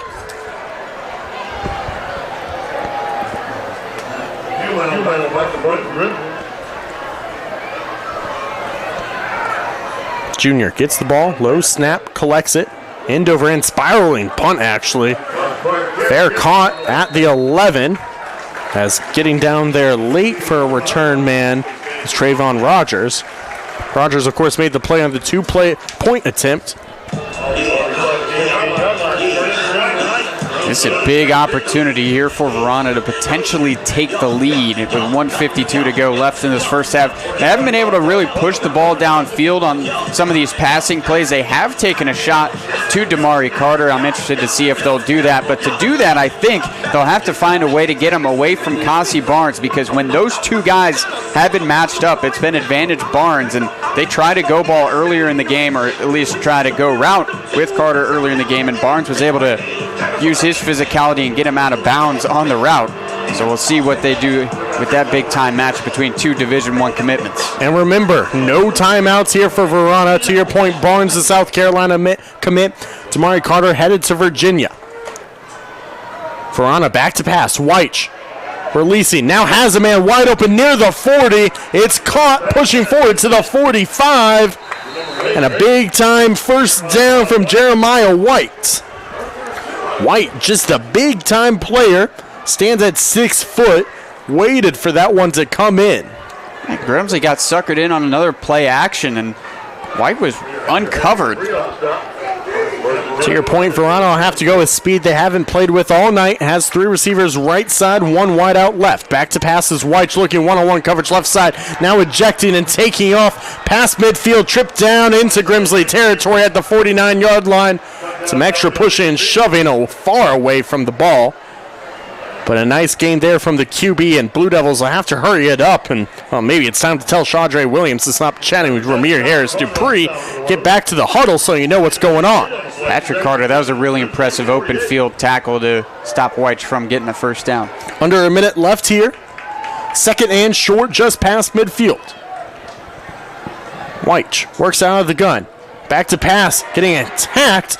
And, Michael Farley Jr. was not ready for the screen pass at all. You know who was? Andrew Rogers. Just couldn't retreat in time to get the interception. And you heard the Grimsley sideline at the end of that play as well, desperately screaming, screen, screen, to try and get their defense in the right position. But luckily for them, they were able to provide enough pressure to get White off his sticks and force a bad throw. So it's third and short, but Grimsley makes a substitution. Inside linebacker Drew Searles checks out for Cayenne Battle. Battle is your backup safety, and Grimsley in a prevent look on this 3rd and 3. 45 seconds left in the half. High snap. White bobbles it. It's on the ground at the 40. He just has to go out of bounds at the back in his own territory, about at the 45. And just like that, 3rd and short becomes 4th and 9. Yikes. A couple bad snaps here. Well, the first one went in way of the Blue Devils, even though it was ugly. The last two have slowed down plays and slowed down this drive. Just like that, Grimsley getting the ball back. 40 seconds left. Clock stops because White goes out of bounds and they'll have 3 timeouts. And that's why I said you'd rather be lucky than good, because that's the second time that bad snap has happened, and White's just unable to come up with the football that time, and probably could have thrown it away or slid down in bounds, but either way, Grimsley would have been able to stop the clock. Varina, by the way, brought a really great crowd. Play clock hits 0. Not sure how much that hurts you. Will be a delay of game. I mean, losing 5 yards and giving Grimsley 5 less yards they have to go on offense always hurts, but it's not the end of the day for them. Yeah, it's going from the 45 to the 40 on your own end, so could have an impact, but I think even with a good kick, you're getting pretty good field position, assuming they can execute on this punt. It's like Grimsley's bringing pressure. And Grimsley does, and wow, what a hit on the punter. E.J. Davis does it again and just absolutely blows up Allen Green. Green can't even get the punt off. Oh, wow. E.J. Davis with the biggest hit of his career right there. And Green didn't even have the ball in the air to try and kick it yet before he was getting drilled in the ribs. And it was good on him to at least hold on to the football somewhat. I've never seen anything like that on a punt. Grimsley starts at the Varina 35, 36 seconds left. Low, back to pass. Looks, finds Cooper, and Cooper just lets it go through the mitts. No, excuse me, Caden Cato lets it go through. Hey, these gray and blues can be a little hard to read from time to time. I apologize. No, they very much are, but Looked like Cato made an aggressive leap back to that football, trying to come back to it. Just a quick little separation move at the top of his route, and fortunately jumped a little too far ahead. 2nd and 10, 31 seconds left in the first half. Tie ball game at 14. Lowe takes the snap, looking to pass, stepping forward. Now it's starting to take off. Up to the 30, flag on the play, gets away from one, up to the 21-yard line and out of bounds, but I don't know that this one's standing here, Jeff.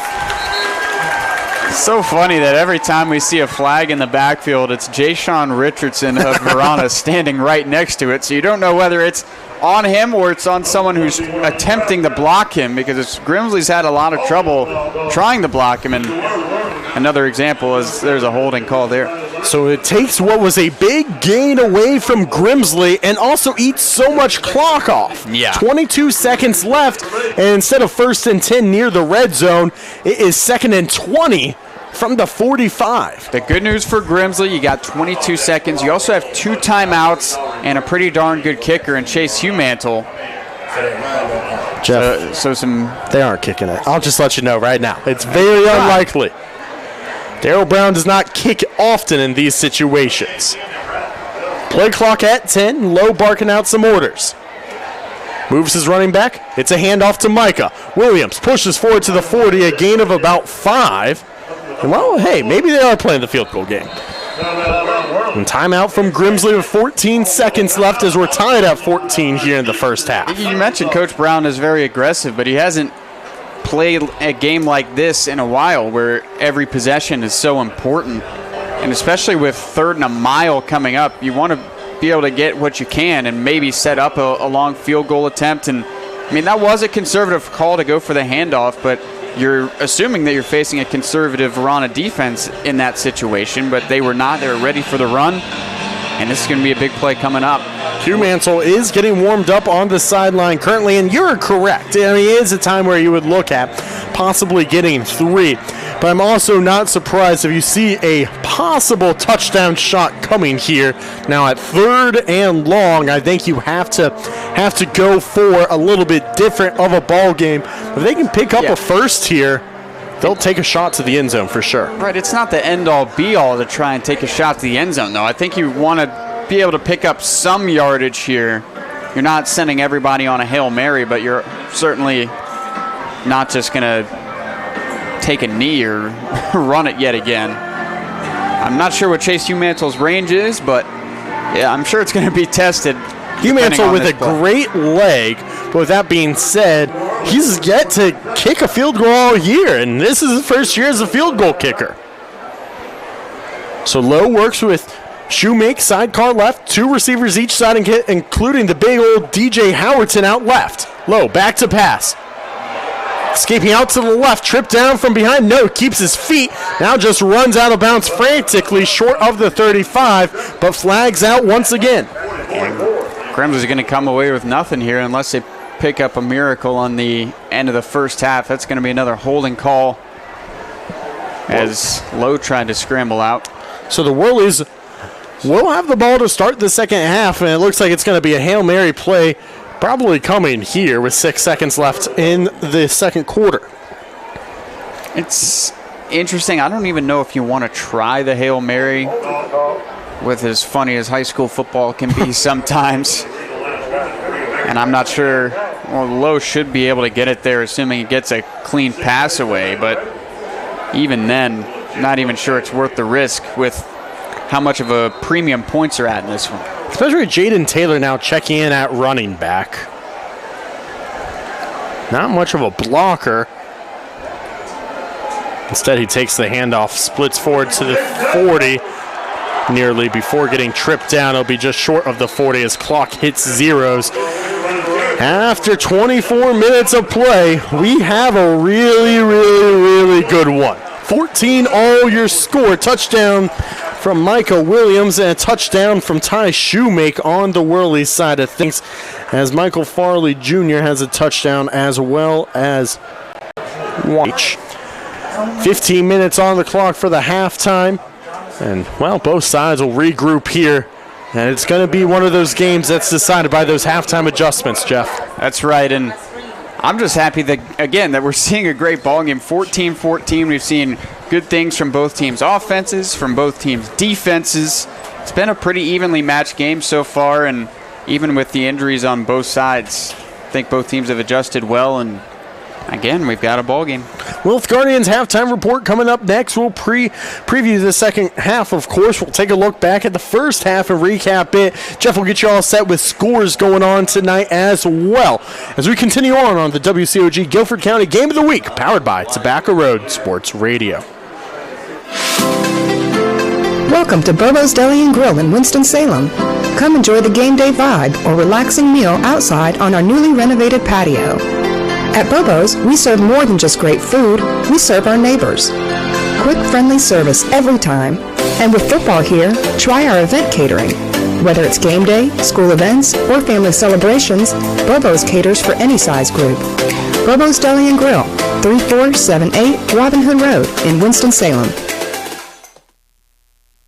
Hey family, this is Sabrina Wingo from Taste of the Triad, right here in Winston-Salem. When you walk through our doors, you're stepping into a place where Southern hospitality meets the best soul food in the Triad. We serve up a wide variety of options every single day in our cafeteria-style setting, from crispy fried chicken, incredible ribs, tender collard greens, to creamy mac and cheese, fresh vegetables, homemade desserts, and sweet cornbread just like Grandma used to make.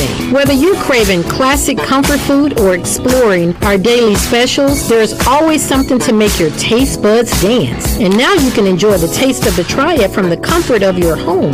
We're on DoorDash. This means our hot home-style meals are just a few taps away. So come see us in person or order online and find out why we're called the best soul food in the Triad. Taste of the Triad, where you can have Sunday dinner anytime. Our address is 4320 Old Walkertown Road in Winston-Salem. Looking to buy or sell a home in the Triad area? Meet Nikki Rottweiler of Head Realty Group at eXp Realty, a local pro with over 6 years of experience serving Winston-Salem and beyond. Need a fast turnaround? Nikki is your go-to. Just ask her clients. She closes deals quickly without cutting corners. From Turnersville to Rural Hall, her expertise is in the Triad market shines. And she's more than your agent. Nikki is a proud supporter of local high all the way. Want service with speed, insight, and hometown heart? Call Nikki Rottweiler with Head Realty Group at eXp Realty today, 336-448-9309, and let her open the door to your next home.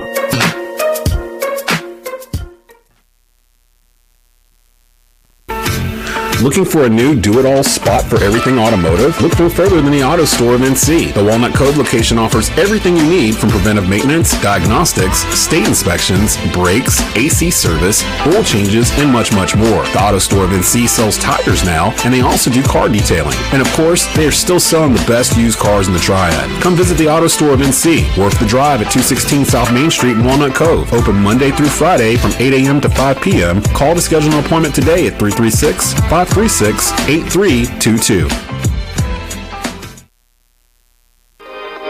Hey, did you know you can have the best soul food in the Triad delivered right to your doorstep? That's right, Taste of the Triad is now on DoorDash. Get fried chicken, fried fish, turkey necks, pork chops, beef or pork ribs, meatloaf, we even have oxtails, y'all, delivered right to your doorstep. Stay out of the kitchen tonight and order the best soul food in Winston-Salem, Taste of the Triad. Look them up on DoorDash or visit them at 4320 Old Walkertown Road in Winston-Salem, or call ahead your order for pickup at 336.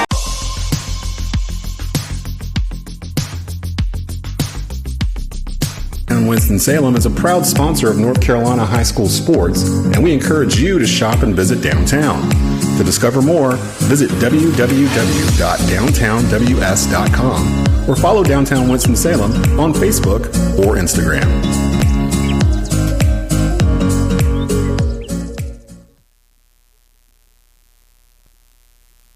Are Are you concerned that if you passed away today, that your family would be left in a financial bind? Are you concerned that your nest egg is quickly eroding in the stock market? Do you want life insurance but confused about how to get it and if you would qualify? That's where I come in. My name is Terry Edwards with Secure Financial Partners, and I've been helping families over the last 20 years ensure the things that matter most: your life, your health, and your wealth. Give me a call today, Terry Edwards, 336-416-8327. Again, that's 336-416-8327. Your legacy is worth the call.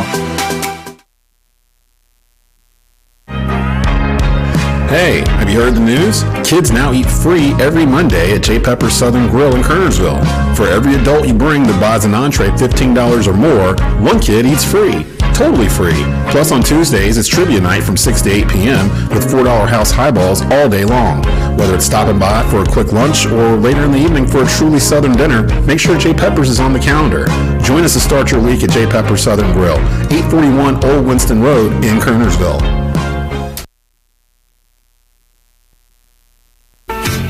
Looking for a new do-it-all spot for everything automotive? Look no further than the Auto Store of NC. The Walnut Cove location offers everything you need from preventive maintenance, diagnostics, state inspections, brakes, AC service, oil changes, and much, much more. The Auto Store of NC sells tires now, and they also do car detailing. And of course, they are still selling the best used cars in the Triad. Come visit the Auto Store of NC, Wharf the Drive at 216 South Main Street in Walnut Cove. Open Monday through Friday from 8 a.m. to 5 p.m. Call to schedule an appointment today at 336-536-8322.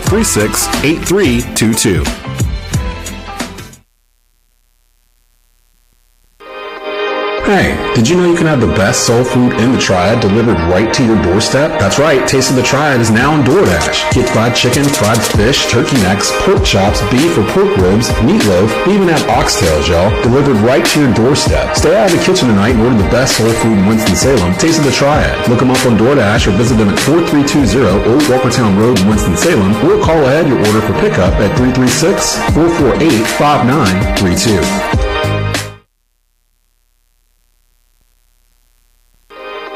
Hey, did you know you can have the best soul food in the Triad delivered right to your doorstep? That's right, Taste of the Triad is now on DoorDash. Get fried chicken, fried fish, turkey necks, pork chops, beef or pork ribs, meatloaf, we even have oxtails, y'all, delivered right to your doorstep. Stay out of the kitchen tonight and order the best soul food in Winston-Salem, Taste of the Triad. Look them up on DoorDash or visit them at 4320 Old Walkertown Road in Winston-Salem, or call ahead your order for pickup at 336-448-5932. Hey Panther fans, right now on the SiriusXM app, hear the most in-depth Carolina Panthers coverage anywhere with Believe in Carolina Panthers, part of the Believe podcast network on SiriusXM. Hear from me, Desmond Johnson, and my co-host, Skylar Callahan from Sports Illustrated, and Panther great Jonathan Stewart as we break down the Panthers before and after every game through the NFL season. Your team, your podcast. Search BLEAV in Carolina Panthers on the SiriusXM app, Pandora, Stitcher, or wherever you get your podcasts. Do you believe? Greensboro's favorite hangout is calling your name. Natty Green's Downtown invites you to experience the heart and soul of downtown Greensboro's vibrant dining scene. Enjoy our mouth-watering dishes from juicy burgers to savory barbecue and everything in between. And what's a great meal without great brews? Natty Green's offers a hand-picked selection of craft beers that will perfectly complement your dining experience. So come on over to Natty Green's Downtown Greensboro. Find us at 345 South Elm Street or visit nattygreens.com online. Give us a call at 336-274-1373. So where exactly can you hear Tobacco Road Sports Radio? Oh, North Carolina, Curtisville, Salisbury, you know what I'm saying? Burlington. I didn't bring you Raleigh, Greensboro, Charlotte. For the best in live sports debate, live sporting events, and more, tune in to Tobacco Road Sports Radio. TobaccoRoadSportsRadio.com. Austin North Cape, baby. Archdale.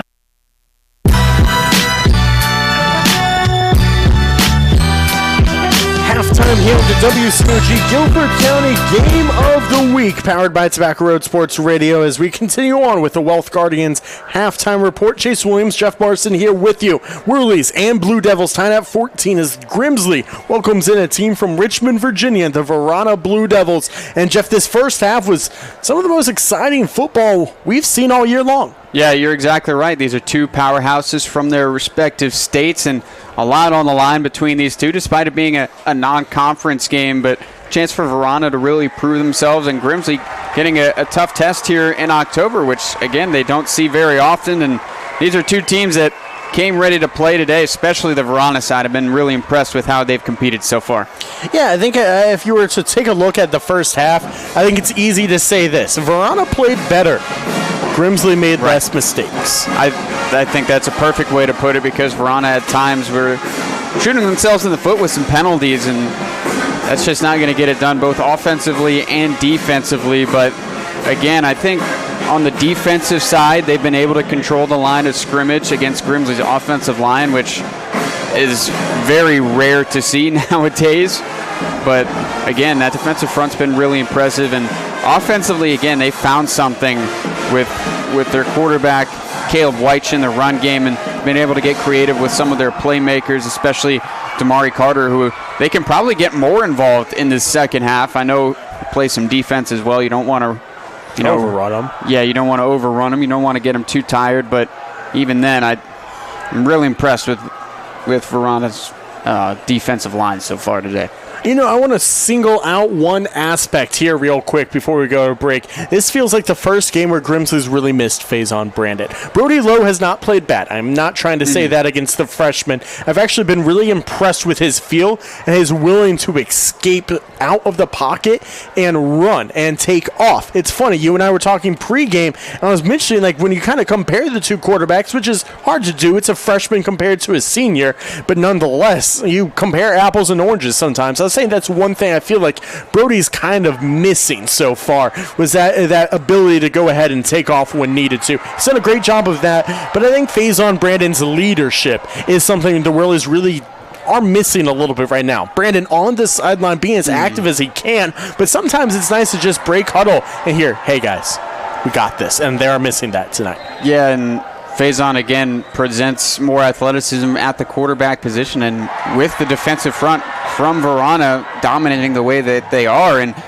be able to collapse the pocket, having Faison Brandon back there would, help a ton in terms of scrambling ability and moving the chains, kind of like what we're seeing from Caleb Weich on the other side. But again, Grimsley does not have that luxury tonight, and going to have to work a little harder on the offensive side and maybe go a little more side to side. And again, I'd like to see Caden Cato get more involved. I know he had to drop late in the half, but he's your speed, and I'd like to see the passing game more involved in general. Yeah, and Grimsley, they haven't really thrown it downfield much. Brody Lowe back there has a cannon for an arm, and it feels like Grimsley's still a little timid to try and use him and throw downfield, especially, and even with Varina loading the box, I think you can set yourself up with some one-on-one situations with some of your speedsters on the outside, and I think that's where Grimsley needs to look moving forward. Third quarter action just a couple minutes away as both teams will huddle up real quick. And we're just about 2 minutes away from your second half action. One quick break. We'll be back for the second half of a tied WCOG Guilford County Game of the Week, powered by Tobacco Road Sports Radio. Every day people ask us, do we really have enough saved to retire? Our custom retirement paycheck plan can answer that. We evaluate your current situation and create a written income plan to show you how to retire the job and keep the paycheck. More at thewealthguardians.com. Investment advisory services offered through Alpha Star Capital Management, LLC, and SEC registered investment advisor. SEC registration does not constitute endorsement of the firm by the Commission, nor does it indicate that the advisor has attained a particular level of skill or ability. Alpha Star Capital Management, LLC, and Wealth Guardians are independent entities. The firm only transacts business in states where it is properly registered or is excluded or exempted from registration requirements. Insurance products and services offered through individually licensed and appointed agents in various jurisdictions. Restaurants, entertainment, art, cool places to live. Whatever you're looking for, it's here. Downtown Winston-Salem is a proud sponsor of North Carolina high school sports, and we encourage you to shop and visit downtown. To discover more, visit www.downtownws.com or follow Downtown Winston-Salem on Facebook or Instagram.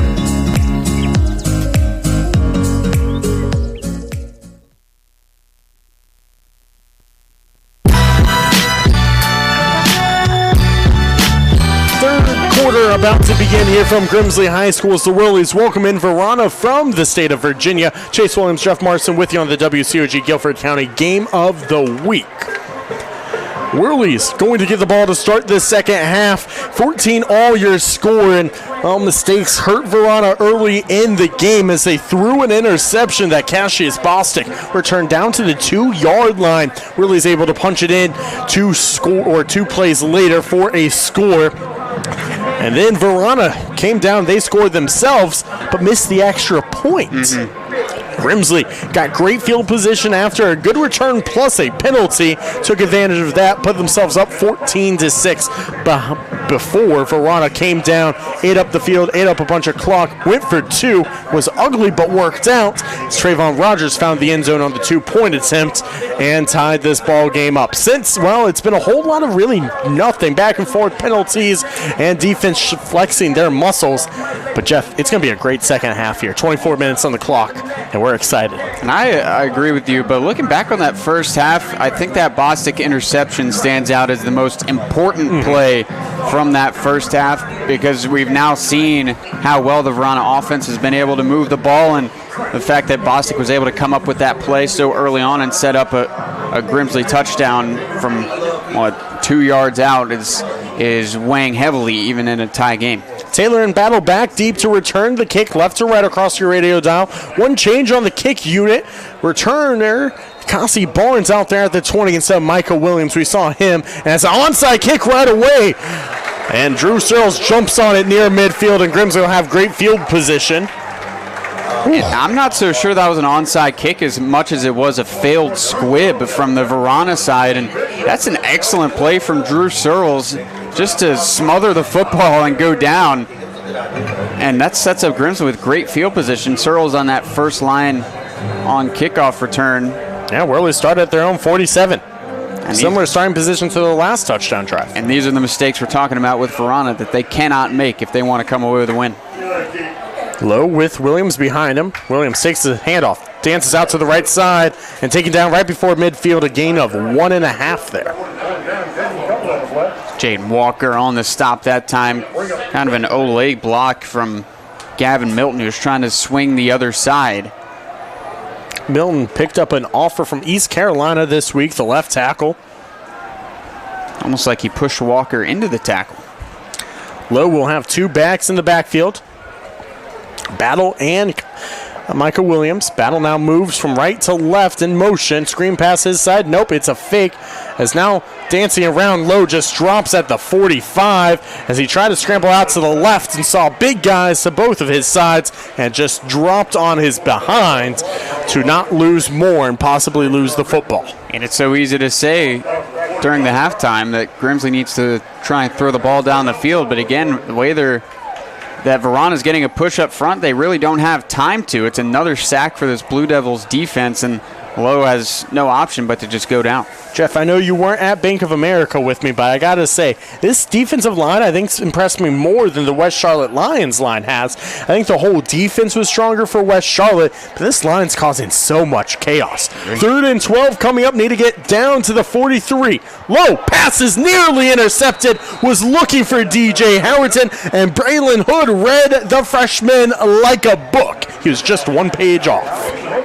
He just couldn't secure the interception, and Howerton you want to go to for those situations. He's a big target, but just another excellent defensive play. And I was watching some of the trench warfare that time with Bull Richardson, who's one of the most accomplished players for this Varina team, and he was he was almost in Lowe's lap as he was getting ready to throw that ball. What I love is Lowe comes over to the sideline for the Whirlies and greeted by the senior in Faison Brandon is nearly a blocked punt. Two back to return. It bounces in Grimsley's favor down inside the 20 near the 15. Be down at the 14, but Brody comes over right away, has a chat with the senior quarterback. Great leadership by Faison. Then DJ Howerton, who the pass was intended for, came over and told him, hey man, put it a little bit higher for me where only I can get that, and we make that play happen. There's great coaching there without a single coach in that huddle. Yeah, and there's still nobody who's going to be able to match up with DJ Howerton and his size on that defense for Varina and for any team on Grimsley's schedule the rest of the year. So, again, you got to use his size to his advantage. Varina takes over, tied up at 14, 10:24 to go in the third quarter. White works with Farley, sidecar right. Two receivers left side, one to the right. White hands it off to his running back. Gets away from one, then says hello to Drew Searles. And then now it's a big pushing match going in favor of the Whirlies. And they'll stop momentum, I think, right at the line. More than what you're seeing in, again, the trenches. Injured Whirly down. It looks to be Nasir Crawford. So Crawford goes down 2 minutes into this third quarter. 14 all your score. Be 2nd and 9 in just a moment, but we'll take a timeout and, well, hopefully have some good news about the injured Whirly when we come back. Grimsley 14, Varina 14. 10:04, 10:06 to go in the third quarter on the WCOG Guilford County Game of the Week, powered by Tobacco Road Sports Radio.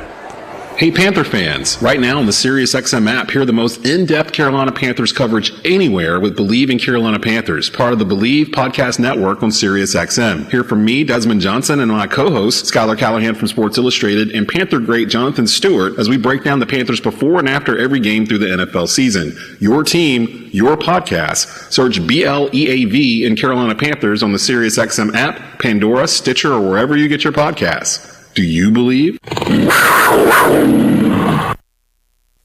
Looking to buy or sell a home in the Triad area? Meet Nikki Rottweiler of Head Realty Group at eXp Realty.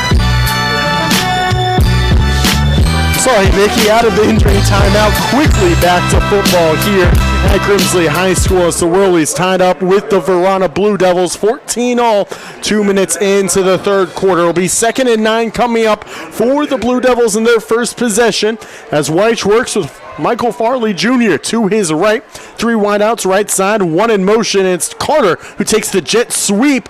And, well, Whirly runs right past him. Carter cuts uphill once again and gets to the 25. That'll be a first down for the Blue Devils. And literally, there was a chance for a tackle in the backfield there, Jeff, that the Whirlies just missed. And that's that Quentin Johnston in him that I talk about, because he could make plays in all of those situations. He's got the speed necessary, but he can also play with some physicality as well. You saw him lower the shoulder a couple of times towards the end of that run and was able to move the chains for the Blue Devils. What I really liked is he cuts it north and south a lot quicker than most guys right there. Up to the 35, right hash, 1st and 10 for the Blue Devils. Looking for their first lead of the night.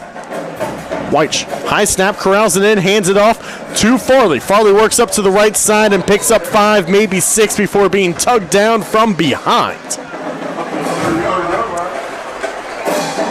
I want to compliment Farley as well, who's done a nice job in place of Sir Paul Cheeks tonight. You know, he's a different kind of runner than Cheeks. He's more of a power back, coming in at around 210 pounds. He's been able to carry a couple of these Grimsley defenders. So 2nd and 5 coming up here. 8:45 to go in the third quarter. A tie ball game. Grimsley almost jumps. I think they did.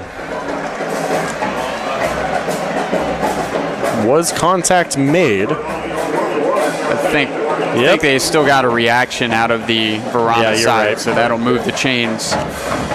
Again, it's a lack of discipline for Grimsley. They're almost like rabid animals on defense, where they're just so excited to try and get to the football that sometimes they'll, even just a normal fake will move their eyes, and again, they move quickly to the football, but anything will get them ready to go make the tackle. White gets the call from Robert Scott, the offensive coordinator, working in a pistol set with Farley behind him. Snap, handoff, Farley greeted right away. Hello, Whirly Nation. About 4 guys there upon contact. The first one, Cassius Bostic. Guys having a big day on the defensive side of things. Say being a rabid animal on defense isn't exactly a bad thing. That's exactly what the Whirlies were, attacking the run, and nowhere to go for Farley. As you said, 4 Whirlies back there for the tackle. It is a loss of 3 right there for Varina. 7:45 to go here in the third quarter. Varina looking for their first lead. Pistol set, 2 receivers each side. Play action, one-on-one coverage. White gets away and once again finds Farley. No one near Farley. Farley into Whirly territory. Farley inside the 35 and pushed out near the 30.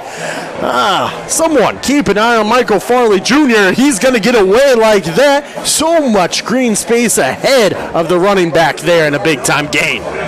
And Tristan Wardlaw was in the backfield there, and again, Weich makes some magic happen, and somehow he always has an outlet throw, and he found it that time again with his running back, Michael Farley, who had no one on the same half of the field as him. Farley has made 2 huge plays in similar aspects. Weich gets the snap, hands it off to Farley. Farley pushes forward, a gain of 4 right there.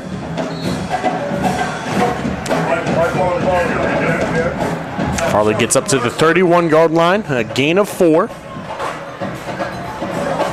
5 minutes into the third quarter here. And very few possessions in this game, and that, of course, plays to the visiting underdog's advantage in Varina. Was able to force the punt to lead off this second half, and now has a chance to go down the field and take the lead. 2nd and 6 here from the right hash. Need to get down to the 25-yard line. Weich with 2 receivers left side, takes the snap, hands it off to Michael Farley. Farley getting some speed. First down there, and a couple more for Michael Farley as the bowling ball takes down a couple Whirlies. I love the burst from Farley to get through the initial hole. We haven't seen much speed from him early on in this game, but saw the hole right away and was able to split his tackle and his guard to pick up the first down. And senior's been big time since that first quarter. I felt like both of us were a little bit underwhelmed. Well, I would say notice more the lack of a running back to show a presence, and Farley certainly has shown a big-time presence since. I agree. The secret to slowing down Grimsley in recent years has been cutting those possessions down. And to your point, Jeff Varina doing a great job as the quarterback option. Stays in the hand of Weich as he picks up about 3 there. Flag on the play as well. Yeah, I think we're going to have a holding on Varina. It looks like the guilty party was Armand King on that offensive line, the right guard. That flag was thrown right next to him as he was on top of a Grimsley defender. And they now move back the sticks. Jeff, in fact, correct on that call there. Stops the clock just past midway here in the third quarter. And Grimsley and Varina tied up at 14. Those are the mistakes, again, we continue to talk about with Varina, but still able to move the ball, make up some of these penalty yards. So Varina pushed all the way back to the 34-yard line.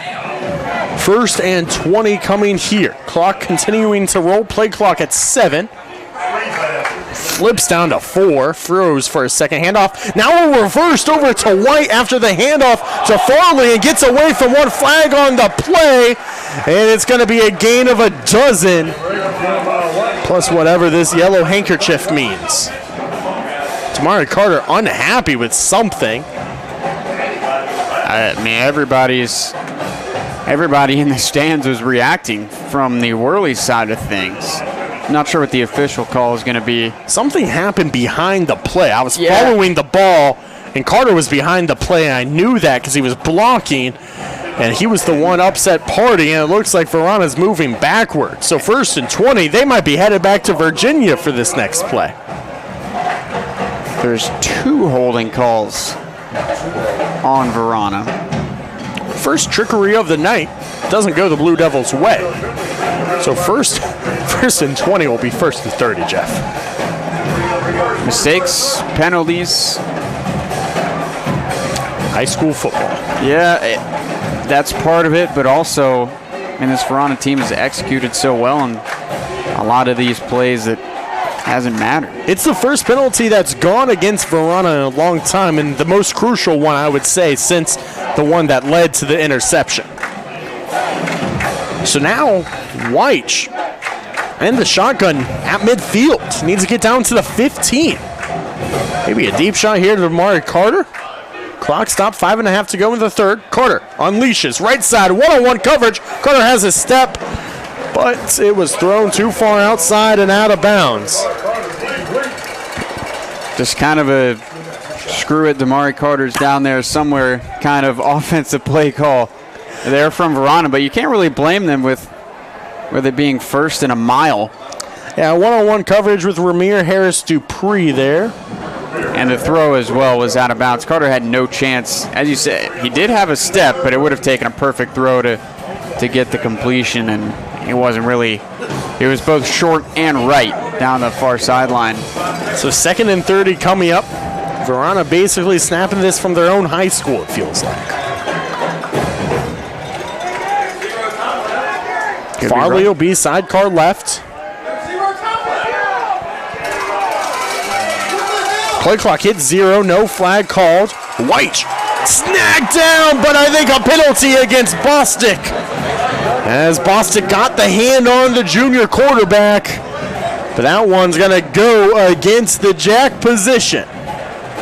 Just got the back of the jersey and tugged him down. I think they called a face mask. Could have been a face mask, a horse collar tackle. Horse collar is what I saw in action. But that play almost doesn't happen at all. That play clock was at 0. I missed it. The officials missed it. And that's a 15-yard penalty. You go from 2nd and 30 to 2nd and 15. In some ways, that's the best thing that could have happened for Varina on that play.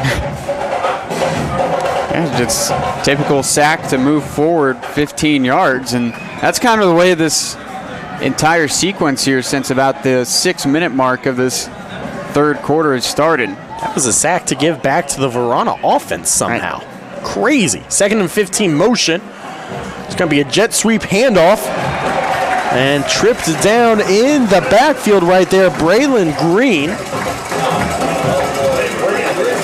Jaden Wardlaw was the one back there. He didn't get the ball carrier Green down clean by any means, but he tripped him up just enough for him to lose his footing, and Varina, after going forwards, are going backwards. 3rd and 18, a loss of 3 and a 5th tackle for loss on the year for Jaden Wardlaw. 2nd one tonight. 4:17 to go here in the third quarter. Tie ball game and a big play here. Got to imagine, though, you don't have to go for the sticks because you probably got 2. Yeah, we got a timeout here. A lot of confusion on the side of Varina. The play clock was down to 5 by the time they were breaking the huddle. So we'll take a quick timeout as well. Crucial 3rd down when we come back. 14 all your score. Grimsley and Varina tied up on the WCOG Guilford County Game of the Week. Restaurants, entertainment, art, cool places to live. Whatever you're looking for, it's here. Downtown Winston-Salem is a proud sponsor of North Carolina high school sports, and we encourage you to shop and visit downtown.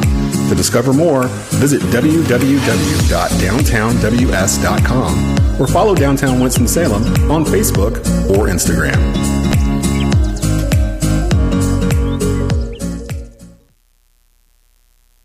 This is Miles Bridges of the Charlotte Hornets, and you're listening to Tobacco Road Sports Radio, your home for the Charlotte Hornets and the Triad.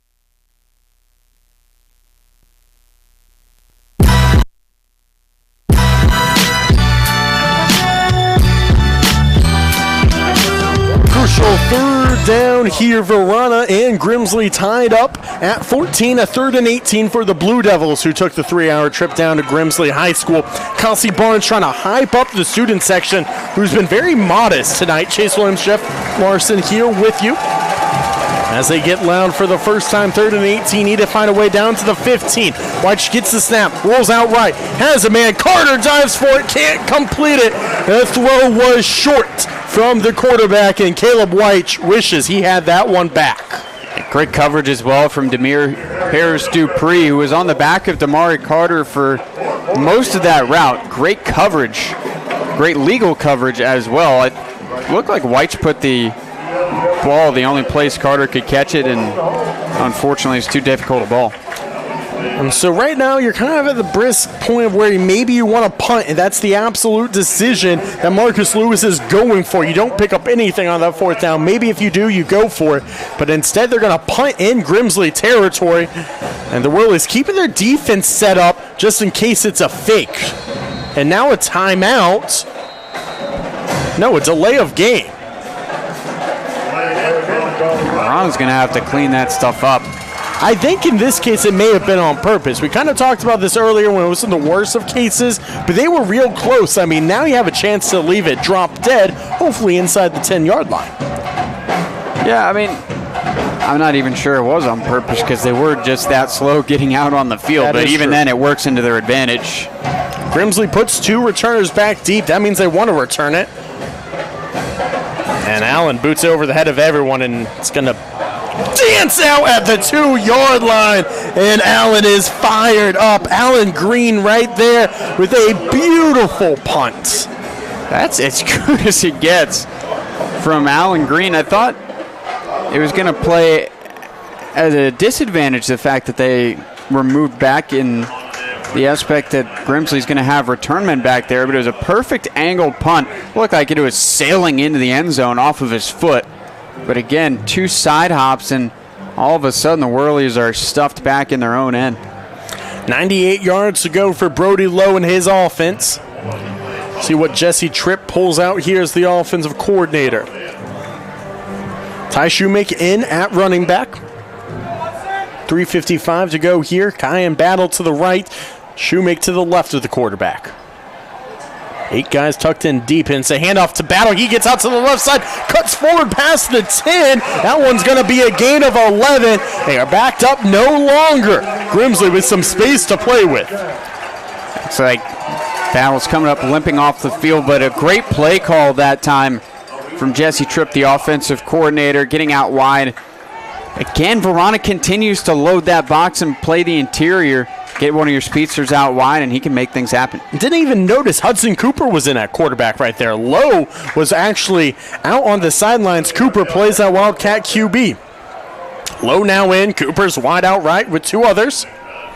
There's only 2 guys out there in coverage. Someone's going to be open. Instead, they go to the left side. Caden Cato makes one miss. Now cuts inside of the 25, back outside near the 30, and a gain of 13 there, but a possible missed opportunity out to the right side, Jeff. Right, it's a 4-receiver set. They have trips to the right side, and only 2 Varina defenders are over there. You had the numbers advantage. I would have liked to see Lowe go that direction, but Caden Cato able to win his route on the far side and make a defender miss as well. He picks up the first down anyways. And I mean, in all fairness, Lowe goes through his reads the way he's supposed to. Right. And on the near side, DJ Howardson just with a quick comeback route.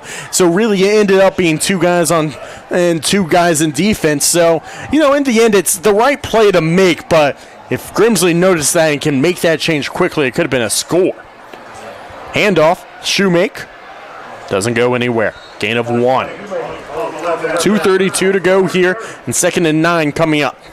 The way Varina's dominating the defensive interior again that we've said so often, it feels like Grimsley's offense still really hasn't made the adjustments necessary to try and move the ball down the field. Again, another inside run, and they just don't have the advantage at that point right now. It's Ja'Shawn Richardson, the Bull, as we've called him. He's really causing problems for this Grimsley front. Lowe takes the snap. Screen out to Cooper. And Cooper, I think, ran into his own tackle, Nick Cashabera, and then wrapped up but pushed forward for a gain of about 3. So 3rd and manageable here. And it's another play where it's action towards the middle of the field. And I mean, the way the Varina defense is swarming to the football, it's not going to work. You're going to have to find a way to get these guys working towards the outside and make a defender miss, whether it's a corner or safety. 3rd and goal comes up here.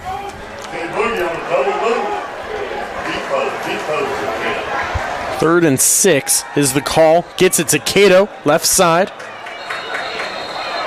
I think that'll be just enough for the first down and some extra curricular activities. Gets Nick Cashabera fired up. And a little bit of a reaction.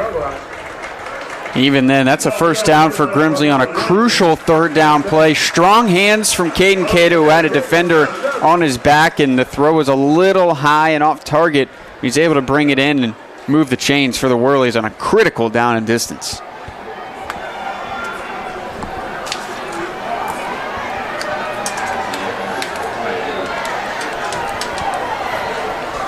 First and 10, Lowe rolling out to the left side.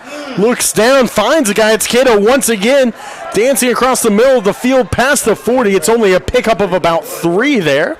I still like the idea, though, of getting Lowe on the move. You just have to move this defense side to side a little bit. That's where I've seen Varina's faults come, because they've committed so much to stopping the runs on the interior. So it'll be 2nd and 7 for Grimsley. They don't have to take another snap here in the third quarter. I don't think they will. Man. Still looking at the sideline. Clock at 6. This quarter's over. Nobody scores. Defense has taken over, Jeff, since about midway through the second quarter. Do you think we were going to be tied going into the fourth quarter when we started this one? Jeff, this is one of the rare times where I'll really say I had no idea. I never expect a tie ball game, if I'm honest, when you're playing Grimsley.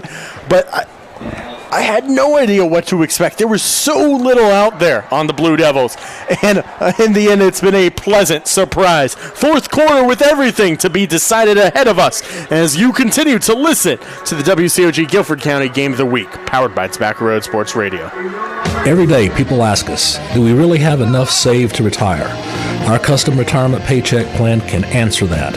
We evaluate your current situation and create a written income plan to show you how to retire the job and keep the paycheck. More at thewealthguardians.com. Investment advisory services offered through Alpha Capital Management, LLC, and SEC Registered Investment Advisor. SEC registration does not constitute endorsement of the firm by the Commission, nor does it indicate that the advisor has attained a particular level of skill or ability. Alpha Capital Management, LLC, and Wealth Guardians are independent entities. The firm only transacts business in states where it is properly registered or is excluded or exempted from registration requirements. Insurance products and services offered through individually licensed and appointed agents in various jurisdictions. Greensboro's favorite hangout is calling your name. Natty Green's Downtown invites you to experience the heart and soul of downtown Greensboro's vibrant dining scene. Enjoy our mouth-watering dishes from juicy burgers to savory barbecue and everything in between. And what's a great meal without great brews? Natty Green's offers a hand-picked selection of craft beers that will perfectly complement your dining experience. So come on over to Natty Green's Downtown Greensboro. Find us at 345 South Elm Street or visit nattygreens.com online. Give us a call at 336-274-1373. 14 all the scores we head into the fourth quarter. Grimsley and Varina. Chase Williams here with you on Tobacco Road Sports Radio as I welcome in my color commentator and Jeff Morrison. And Jeff, 3 quarters in, we have an absolute treat so far. You're right, and it's a defense-dominated game as well so far. Just 14-14. These offenses just need to find a way to make some adjustments here as we hit the home stretch, especially this Grimsley side, the way the Varina defensive front has been playing so far. 12 minutes on the clock. It'll be a 2nd down and 7 for the Grimsley offense, going right to left across your radio dial now. I think we've got Cooper in there at quarterback. It is Cooper in at quarterback, and it looks like both Williams and Shoemake in the backfield. Shoemake to the right, Williams to the left. Keeper, Hudson Cooper up the middle, gets away, 40, 35, 30, 25, 20, touchdown Hudson Cooper! But once again, there is a penalty, but if not, that man shot out like a rocket. Obviously going to hold off on our excitement before we see what... I do believe it's going to be a hold. And a lot of boos from this Grimsley side. Train horn going off on the Varina side. I love that they brought the train horn. And they played it at very good moments. Yeah, but it looked like an incredibly well-executed veer option play from Grimsley that time. And I think they can explore that more with Hudson Cooper here as we hit the final quarter. It's a brutal holding call. Takes the touchdown off the board, but I think, yeah, again, you got to use Cooper a little bit more at that quarterback spot. From what I saw as the hold, I don't think it was either of the 2 blockers that held that opening there. No. So that hurts so much for the Whirlies. 2nd and 12 now, 14 seconds in to a 14-all ball game here in the fourth quarter.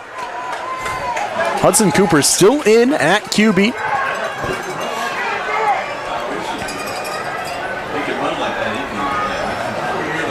He'll work with Ty Shoemake to the left. Cooper, quarterback keeper, right side. Flag on the play once again. He gets 2. And if Grimsley wants to continue with this Wildcat offense, they're going to have to be a little more disciplined, and again, their timing is off, and yeah, they're just saying the heck with it and throwing Brody Lowe back out there. I think it's going to be 2nd and long coming up here. So I think we have another hold. We've had 2 top-tier teams going at it, but it's been a lot of mistakes from both sides between the penalties. I think it's hurt Varina more to this point, but even then, Whirlies not doing themselves any favors in a critical drive, which all of them are to the end of this game. Grimsley's made more mistakes. Varina's made more crucial ones, is how it's felt. I think that's fair to say, but even then, Grimsley just had a holding penalty, took away a touchdown. So it's really, yeah, that's a really good it is point. tough to measure. You know what? They both made some pretty crucial mistakes. Right. 2nd and 17 coming up here, 30 seconds into the 4th quarter, still tied at 14. Have been since midway through the 2nd. Coach Darryl Brown is frustrated and calls a timeout as the play clock was nearing 0 once again. And you just don't see this from Grimsley very often, so a lot to discuss in this timeout. The Whirlies come in winners of 55 straight regular season games. That goes back to 2019. 21-20 loss here in Jamison Stadium to East Forsyth, as we'll keep it here throughout this timeout. That is a lifetime ago. I mean, these kids, the oldest kids on both of these sides, were in elementary school the last time Grimsley lost in the regular season. Varina has come in and just shown a different type of fight that we have not seen outside of West Charlotte, I would say, this year, but haven't seen here at Jamison Stadium in years. Yeah, and even West Forsyth gave Grimsley a bit of a fight earlier in the season, but since then we've seen the Whirlies that we've come to know over the past few seasons, the ones that have won 55 straight regular season games, but something is just off about them today. A lot of mistakes and some pre-snap penalties, seeing again some holdings from an offensive line that has been dominant thus far this season. So you bring up a great point. Since West Forsyth in the start of the 3rd quarter took a 17-14 lead, it feels like Grimsley's played perfect football. That was a month and a week ago. Yep. It's about 6 weeks ago.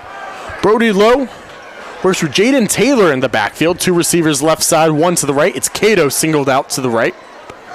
2nd and 17 here. Lowe gives the handoff to Taylor. Taylor showing off the speed. Gets to the side, picks up a couple. And another flag on the play. Maybe on the tackle. We'll have to see. This one was late. It came in after the play was basically done, as Taylor now subs out for Micah Williams. Clock stops 11 left in the 14 all ball game. Like Taylor getting a chance there, though, with the speed he provides. First minute of the 4th quarter might be longer than the entire 3rd quarter. Face mask, though, that's a big-time play, as Grimsley will be basically, it might be a first down play after the gain of about 2 there. They still are showing 2nd down, and I think they're going to walk it off. It'll be 2nd and 2. Or will they move the chains? I'm pretty sure this will be first down territory. This is real close. It's at 2nd and 17 on the board, but it was a gain of 2 plus the 15-yard face mask penalty. 1st and 10 directly at midfield. Math is hard sometimes, but we eventually figure it out. Thanks for staying with us through that hard math problem. Lowe calling for Hudson to come across the line. It's a handoff to Micah Williams. Williams gets out to the left, but gets hit hard. As it looks like the first contact there was by Desmond Johnson. Pickup of 2 into Varina territory. That run was slowed down because it looked like one of the Grimsley linemen was flat on their stomach. It may have been the left guard Salmons, and it was Salmons who was hit by Burton Robinson. That's right. And then Williams couldn't get downfield because he had to hurdle over him. Literally hurdle over them. Robinson comes up from the 3rd unit at the strong safety to lay that hit. Shows all the pressure the Blue Devils have had tonight. Play clock nearing 0. Gets the snap off, and that one was read by just like a book.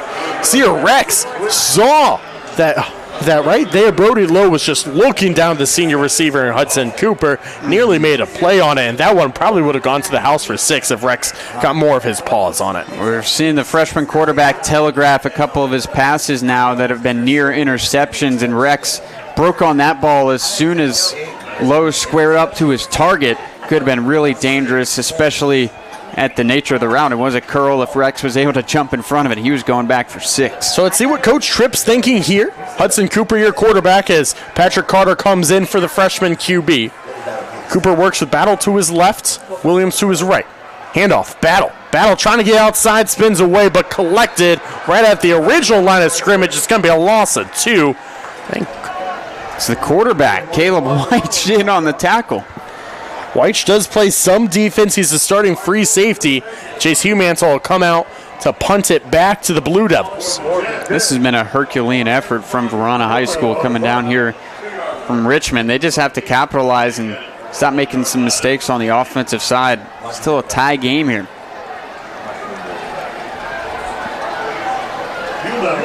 Jaden Taylor late to join the punt unit. Play clock at 7, at 6, at 5, at 4, at 3, at 2. Snap. Humantle will get it away. Spiraling punt. Going to be returnable at the 20. And taken down there, Trayvon Rogers. So Varina gets another chance. And it feels like the next chess move could be the final chess move here. I will say the one thing that you don't have to worry about with this Grimsley team is their kick coverage, punt coverage that time. I'm not going to allow any big plays on the side of Varina. They're going to make them earn everything.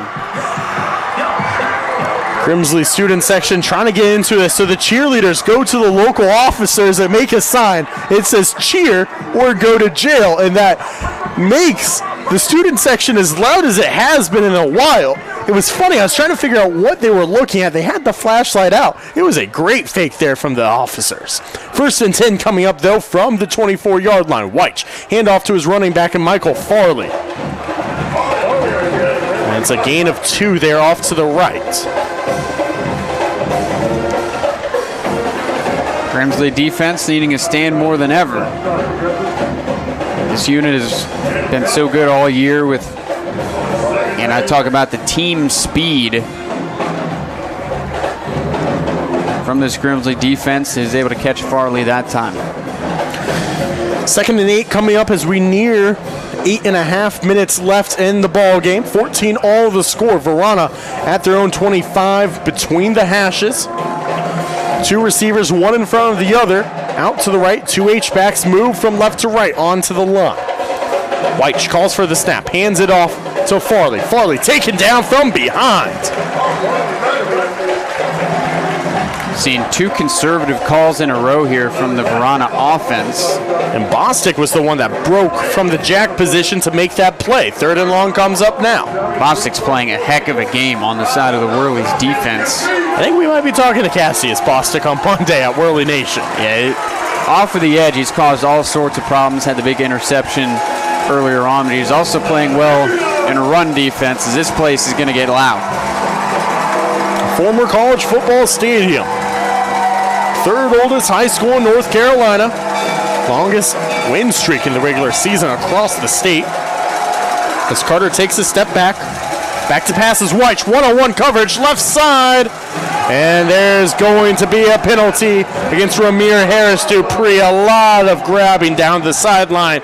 Probably the only reason that one wasn't able to be caught. It's a good call by the back judge. I know Grimsley's not going to like it, but Harris Dupree got a hand on the jersey of the receiver down the far sideline. It looked like Chandre Williams was trying to win on a go ball. Let's see. I'm not sure what there's much talking about. I guess whether it's a hold or a pass interference. Whether it's catchable? And they're going to call pass interference. Now you hear the boos rain in here. And that's a big penalty for multiple reasons. A big call for multiple reasons, because it gives them extra yardage because they call the pass interference, and it resets the downs as well. It's a Wealth Guardians first down. Just like moving the chains on the field, Wealth Guardians helps you advance towards your financial goals by retire the job and keep the paycheck. So 1st and 10 comes up from the 40 now for Varina. 7:30 left in the ball game, tied up at 14. Back to pass is White. Pressure coming. White slammed to the ground. No, stays up after the big-time hit and just chucks it to the wide-open receiver, Chandre Williams, headed into the end zone, but there is a flag back down at the 35-yard line. I think this one's coming back. Yep. It has to be with the location of that flag. Yeah, Rogers lost his helmet on that one. They literally yanked it off him. And it is a hold.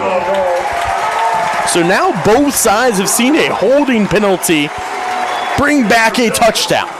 Wow.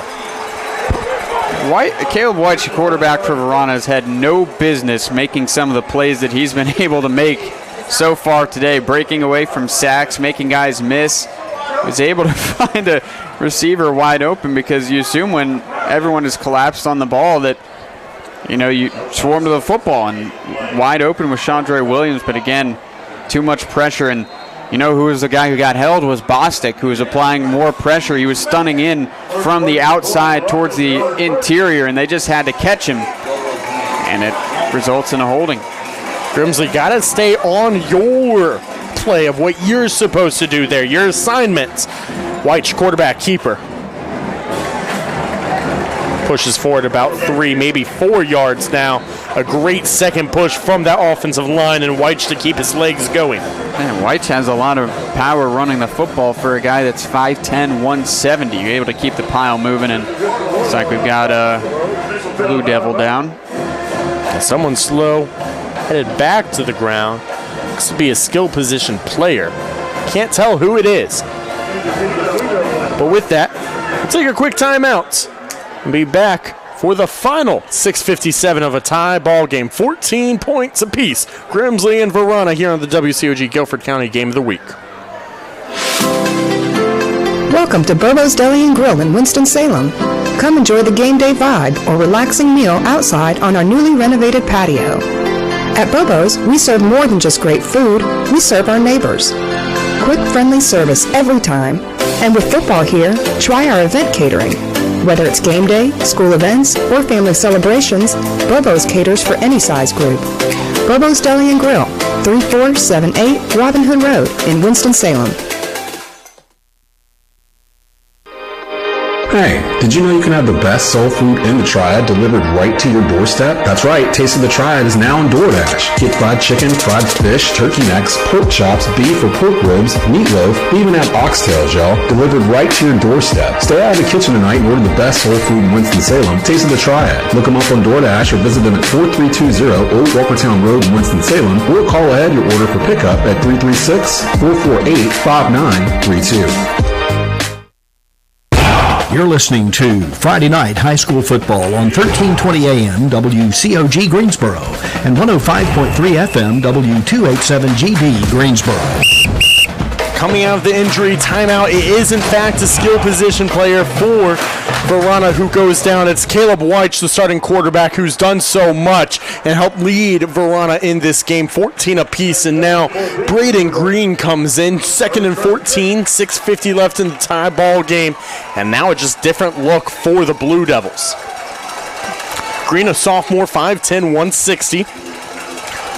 And Carter bobbles the jet sweep, but still finds himself past midfield, first down and a pickup of 17. He literally dropped the handoff, kicked it up to himself basically, and just found himself rolling downfield. That's one way to help your new quarterback coming in the game, is to give it to your best playmaker, and just like that, Caleb White is already coming back out there after the injury timeout. And just one play, and now White is back out at QB. That's a good sign to see, as he's probably been the player of the game, well, him and Bostic so far. And I will say, for as much as Varina has fumbled today, they've gotten a lot of fortunate bounces. Yes, they have. Carter in motion once again. This time it's a fake and a keep for White. White pushes forward.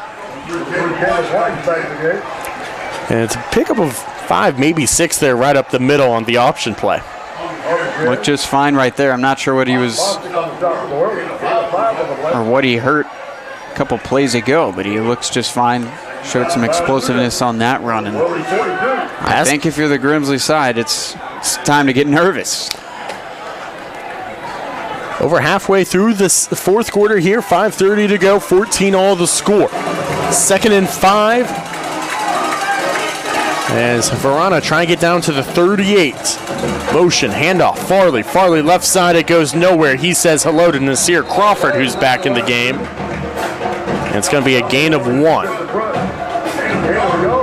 But right here, kind of between the two 40s, is where we've seen good drives go to die, it feels like. You're exactly right. This is about the time where one of these teams is going to commit a critical penalty. It's just about who. But, I mean, I know it's so cliche to say, but with under 5 minutes in a tie game with Varina and Grimsley territory, got a big 3rd down here. Both teams with 2 timeouts here. It's 3rd and 4. Need to get down to the 38 for the Blue Devils. 4:35, the clock ticking down. Play clock at 5, at 4, at 3, at 2. Snap just in time. Quarterback keeper left side, drug down from behind. What a play! Jaden Wardlaw makes the tackle. The D-end has so much speed, Jeff. He plays like he could play anywhere on the defense, but he shows the speed there and takes down Weich. And he's made a couple of very critical stops so far in this game. None bigger than that one. And it looked like Varina, because the call came in so late, they were a little rushed on the offensive side. That deception did not play as well against the Grimsley defense. So now a big-time 4th down. Varina going for it. Under 4 minutes left in this ball game. And a timeout called.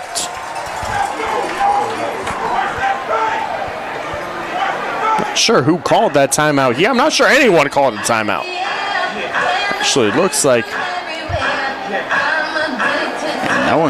no timeout, which makes sense. It's not really a place where you want to call a timeout. This does favor Varina, though. They get a little bit more time as they were going to be rushed there. Clock stops at 3:52 here. Play clock's not moving until just now. They should have the call in by now. Again, they're still looking at the sideline, confused. They punting this ball? Looks like it's going to be Damari Carter to punt it away. Big time boot. No one back deep. And that one will bounce into the end zone. That's what I thought the first one would do. And it's about when they really wish it sat at the 2 like it did last punt, but Grimsley will take over at the 20-yard line. 3:32 to go. 2 timeouts apiece. 14 all the score here.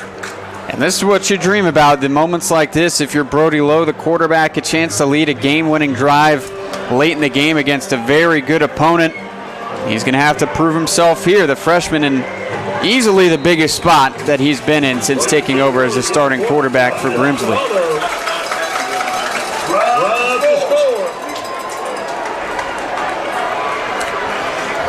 Three minutes and 32 seconds. Lowe works with Williams to his left. Back to pass. One-on-one coverage, left side. Cato trying to find the ball, and great one-on-one coverage, but a flag down. It's going to be pass interference against Sear Rex, the junior. And I think there was pushing and shoving on both sides. I would have kept the flag in my pocket. I'm glad you said it because I didn't want to be the one to carry that burden. I wouldn't have called that flag at all. It was an underthrown ball from Brody Lowe, and Caden Cato immediately went for the box out of Rex, who's playing defensive back, and there's just too much contact from the both of them, and, well, it's going to favor the offense this time, but don't like that call whatsoever this late in the game. So Grimsley moves up to the 35. It'll be 1st and 10 there. Clock stops, 3:27. Whirlies looking for their first score since early in the second quarter. Lowe, back to pass. Looks left side through Cato's hands. Too high once again. We've seen that play a couple times tonight. Yeah, another overthrow from Brody Lowe that time on just one of these 5-yard hitch routes to Caden Cato. And Brody Lowe, normally one of the more accurate quarterbacks, but it's been off target on a couple of passes so far tonight. He's going to have to get it together here for the final 3:23. So now 2nd and 10, and that was the one where Cato had the most space. He probably could have used his speed and his dance moves to make something happen. Instead, it's 2nd and 10 from the 35. Snap back to pass once again. Looks to Howerton. Big tight end pushing forward. Flag on the play, but a gain of 11 right there. Similar play set up this time. You go to the big tight end, and the Rutgers commit picks you up a first down depending on this flag call. Ineligible man downfield on Grimsley, and again, these mistakes are just going to keep biting it on the backside, and that's just the case this time for Grimsley. A great play from Howerton after the catch, who caught it about 4 yards from the line of scrimmage, but was able to turn it the right direction and plunge forward for the first down instead. It's the second and long. Second straight week where Howerton's made a play, picked up a first for the team, and instead it gets pulled back because of a penalty. So now 2nd and 15 comes from the 30. Grimsley needs to get up to their own 45-yard line. 3:15 to go in a 14-all ball game. This one's lived up to the hype so far. And then some. Been even better. We'll get it again next year. Williams sidecar right of his quarterback. Battle in motion. It's a handoff. Williams, the senior, trying to get out to the edge and taken down as contact made by Braylon Hood and a big-time tackle from the middle linebacker. And there is a flag on the play. It has to be on the tackle. Student section reacted. I couldn't see the flag originally. It's right down by the 33. The flag is in the area of where only Williams and Hood were on that play. I mean, these officials... I think they might be picking this one up. Yeah, they're in a tough position here in this game because every call has such a big effect. But so far, they've gotten everything right so far, and they do get a face mask. That's a 15-yard penalty. That's a first down.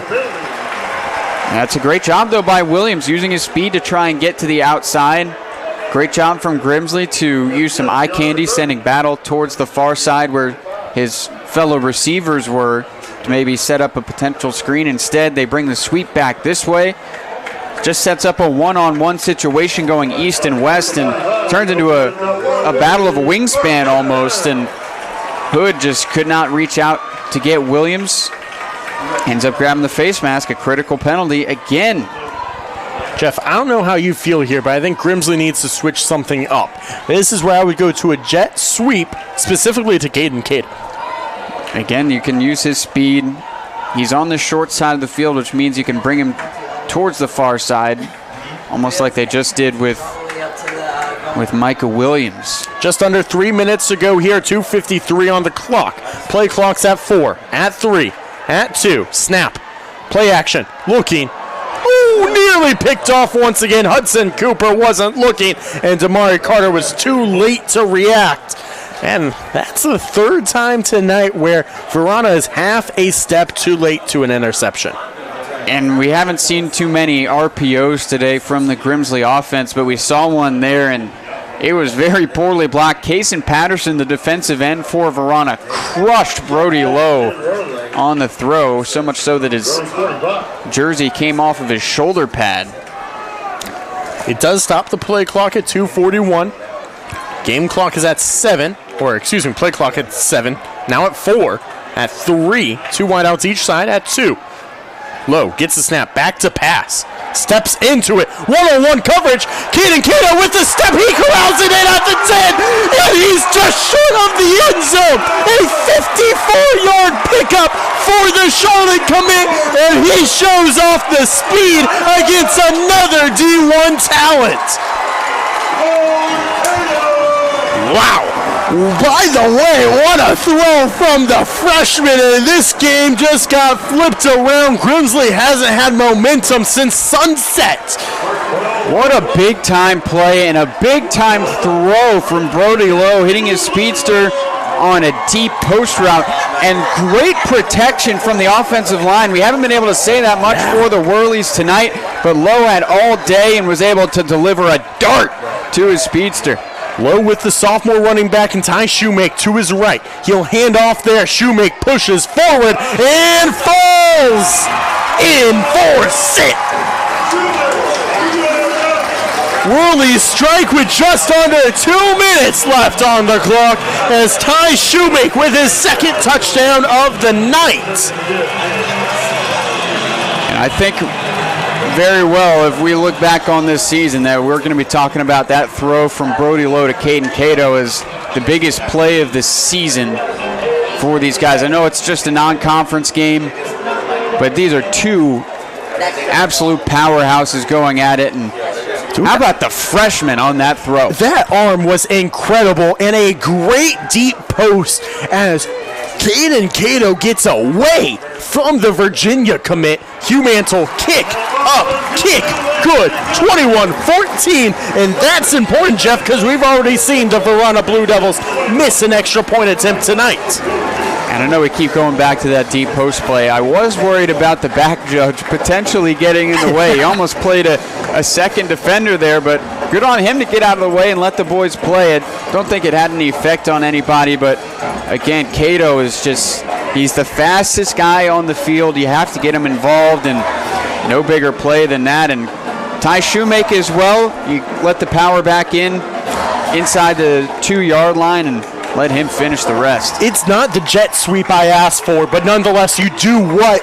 Same thing, different way. And it gives deja vu of Weddington in the regional final last year. Jeff, I know you weren't here for that beautiful comeback, but it was a hat trick of touchdowns, and a very similar play going the other way gave Caden Cato his third touchdown and the lead where Grimsley never looked back from against the Weddington Warriors. And I will say as well, I do want to compliment this Grimsley crowd who in games past have not had to deal with any stress or pressure, but they've made a lot of noise and huge pop for that big play at the end. It kind of felt like the student section throughout most of the third quarter into the fourth didn't know how to act because they're not used to this here at Jameson. That's right. Returnable ball for Varina. White on the return. He dances around and he's taken down just past the 15. It'll be 1 minute and 51 seconds to go for the Varina Blue Devils. It's Caleb White, Michael Farley, Damari Carter, and co. have some work to do as they get up to the 20. 80 yards in a 1 minute and 51 seconds to try to extend this ball game or possibly end it. You have one mission really for Varina, and that's obviously to score, but you have to get Damari Carter the football. He's your best playmaker that you have. You have to have it in his hands or White's hands, or they're not going to go much of anywhere. And Carter, it looks like he's going to have one-on-one coverage on the far side unless Cayenne Battle from the safety position intervenes, which I don't think he will. Grimsley showing a lot. It's a little pass over to Carter. Carter is greeted by Ramir Harris-Dupree as he jumped up to get that ball. Gain of 5. And now Varina will have to go quick. That could have been dangerous if the pass was a little more accurate. Nearing 90 seconds left. This is where I sometimes wonder why the defense doesn't put Barnes, no matter where Carter is, on the top receiver. Way overthrown, and chasing it down was E.J. Davis. It goes out of bounds, or excuse me, Makai Young. That was nearly a bad play. Yeah, the timing was off. It was a clear double move on that far sideline.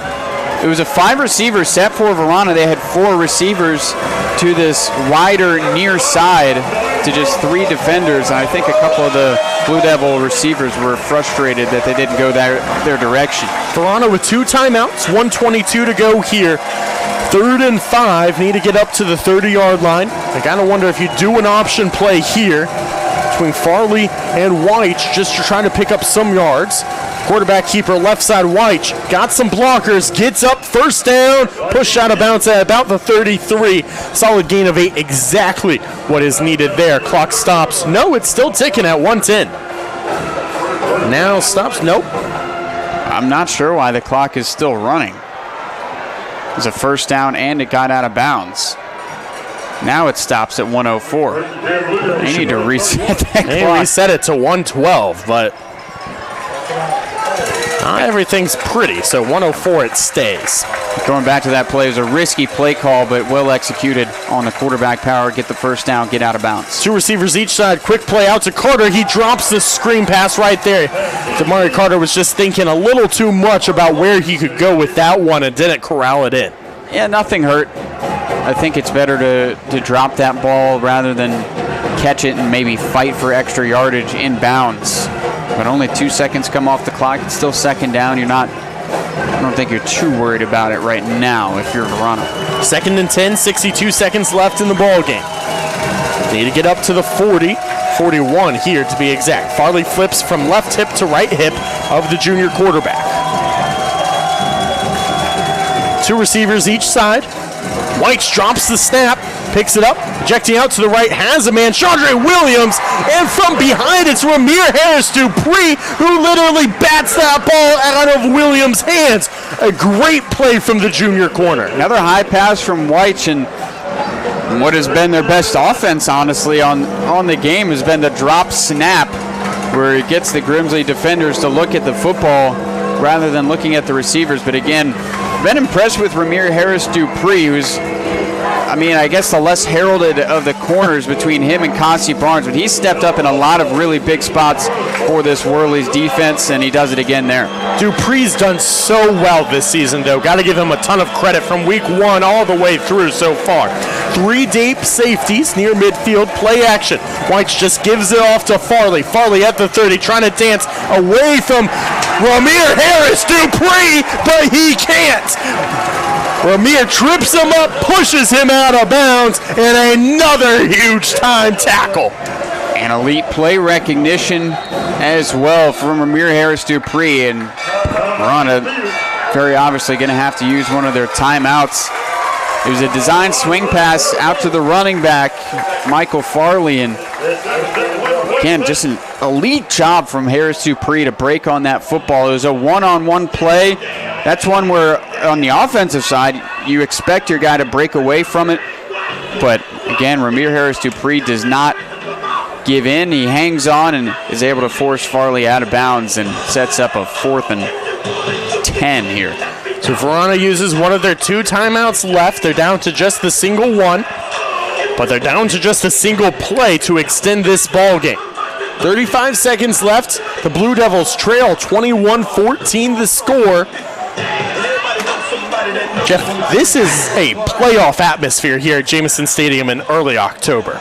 Exactly right. These guys are fired up, but I'm not sure what you call here. If you're Varina, there's part of you that wants to say there's only 40 seconds, screw it, we can just try and throw it downfield, or you can just try and pick up the first down and move the chains.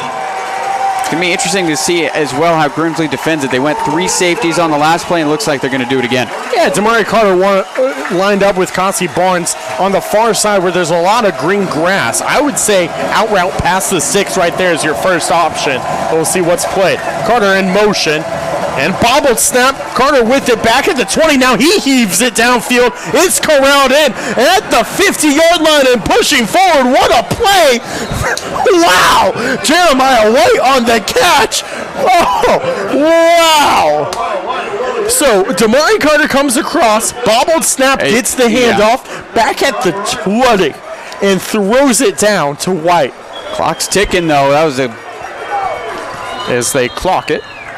That call takes some onions to be able to call that. You put the ball in the hand of your best player, but you don't expect him to throw it. And by the way he released it, you thought it was just going to be a lame duck that falls short of a receiver, but all of a sudden there's Jeremiah White there to catch it like a punt. And he picks up the first down, and this game's far from over here with 23 seconds. A spike as well to save the timeout.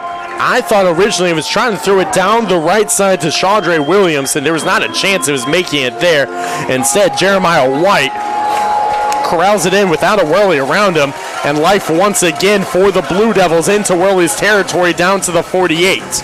Whirly's going to continue to go with that deep 3-man look.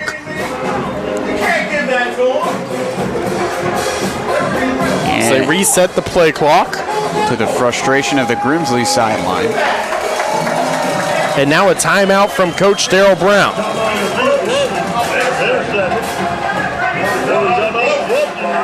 Now the sticks on the far side show 2nd and 10, Jeff. It should be 1st and 10 here. Yeah, and no, it was the spike. But you're right, the spike. Thank you.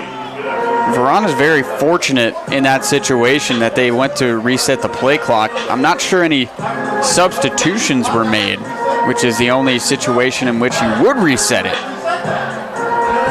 And again, frustration on the Grimsley sideline, but defensively, they got to keep everything in front of them, and that's probably the message Coach Daryl Brown is hammering home to his defense right now. Yeah, when it comes down to it, Varina still has to go 47 yards in 23 seconds. You know, it doesn't really break down this way, but that's about 2 yards a second. I mean, when it comes down to it, that's not odds in your favor. Not at all. I think maybe you just have to set up an opportunity for a Hail Mary at some point, because I'm not sure Whites can get it to the end zone from where they're at. White's just shown his arm off, and it's good, but is it 47 yards to the end zone good? White takes the snap, back to pass, pressure coming, ejects out to the right, and taken down from behind. It's Andrew Rogers. He takes over the number 12, and he plays just like the man in front of him. Rogers with a big-time sack, his first of the season. And Weiss, the quarterback, has been a nightmare for Andrew Rogers on edge contained the entire night. And who better to come up big with the sack than your edge defender, a senior as well. 6'6", 240, came over from Dudley High School. Well, guys, just so you know, his commitment still open for the 3-star. Look at what he can do. So now it's 52 yards to the end zone as Varina back at their own 48 just inside the right hash with 17 seconds to go and a 3rd and 15 coming up. And the sack forces your hand on using that final timeout as well, which I'm sure Varina wanted to hold on to just for, in case of emergency. But now you have to think about getting out of bounds on some of these plays. So that can allow the Grimsley side to maybe sneak towards the sidelines a little bit. Varina giving up a season-high 21 points. Grimsley the first to score 3 times against this Blue Devils defense.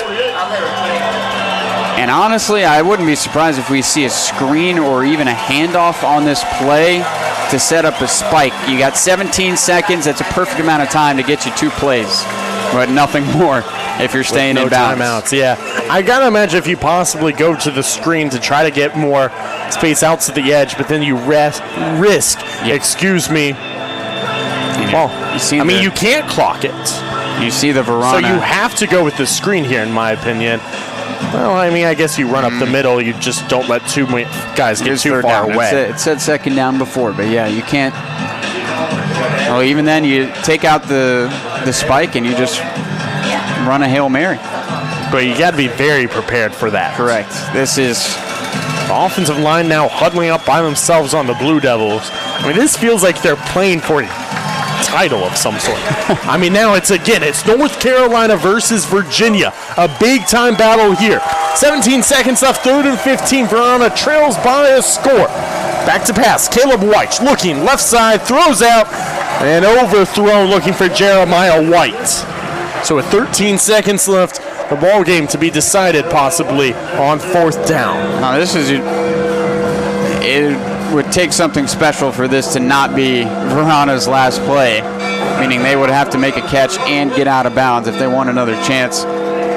The way I would call it if I was the Blue Devils, that I would treat it like your last play and tell White you get out of the pocket, get to as close to the line of scrimmage as possible, and hope for the best. Nick Cachabrera trying to rile up the Grimsley fans. Got to be prepared for a couple laterals possibly here as well. White gets the ball back to throw. Across the middle, looking, overthrown, picked off! Cayenne battle with the game-sealing interception, dives in. Whirlies will kneel it at the 22 and take down Varina. Just an incredible ball game, Chase, between these two teams, and Grimsley shows why they're Grimsley, because they don't again, they don't play in these games very often. They did earlier this season, though, against West Charlotte. And I think that's a game that helped them prepare for this one. A tight one down the stretch. They kept their composure. And just, again, we go back to that big gainer from Brody Lowe to Caden Cato that essentially gave Grimsley the lead on a big completion down to the 2-yard line. And everyone's going to be on replays for a long time for this Grimsley team. Unbelievable game. Man, what a game. I mean, what a season so far for the Whirlies, who are about to advance to 6-0. It starts in Charlotte against West Charlotte in Bank of America Stadium. That one goes to overtime. They get the stop on the 2-point conversion attempt from the Lions to win it 28-27. Then they go at West Forsyth without the top quarterback, top player in the nation in Faison Brandon, trail 17-14, and rattle off 17 straight points to win it 31-17. Then you dominate East Forsyth in the home opener. You roar through conference play and get a big-time matchup against Varina after blowing teams out by 60-plus points in back-to-back weeks. Lowe takes the knee as the Whirlies will go ahead and win it. But it's been a heck of a season to get to 6-0, Jeff. And they head back to conference play next week. And what I'm loving after this game is a lot of respect between these two teams. Both teams, I think you can pretty confidently say, without their best players, with Faison Brandon being out, Sir Paul Cheeks out for Varina as well. And both of these teams came for a war. And two Varina staff members go after the officials, as now the police have to literally pull back a couple of staff members for the Blue Devils. And, well, the officials have to gather up and say, get out of here. And this one's not on the officials in any way. No. I thought for as much physicality in this game, they called a very good game. There was a lot of penalties. It was not pretty, but it was well called. And it's always a shame when you see the high schoolers being the ones with the respect. An ugly ending here for some grown men. I said it, most of the way it's respect here for this Varina side. You saw the offensive and defensive lines coming together and shaking hands. But hopefully this situation doesn't escalate any further. But I don't want to let it take away from what was a phenomenal game between these two teams. And I think you're just going to get, it's kind of the emotional ending that you're going to get when you have two great teams who want this game so bad. And a couple of things go one way or the other, and it's the result you get.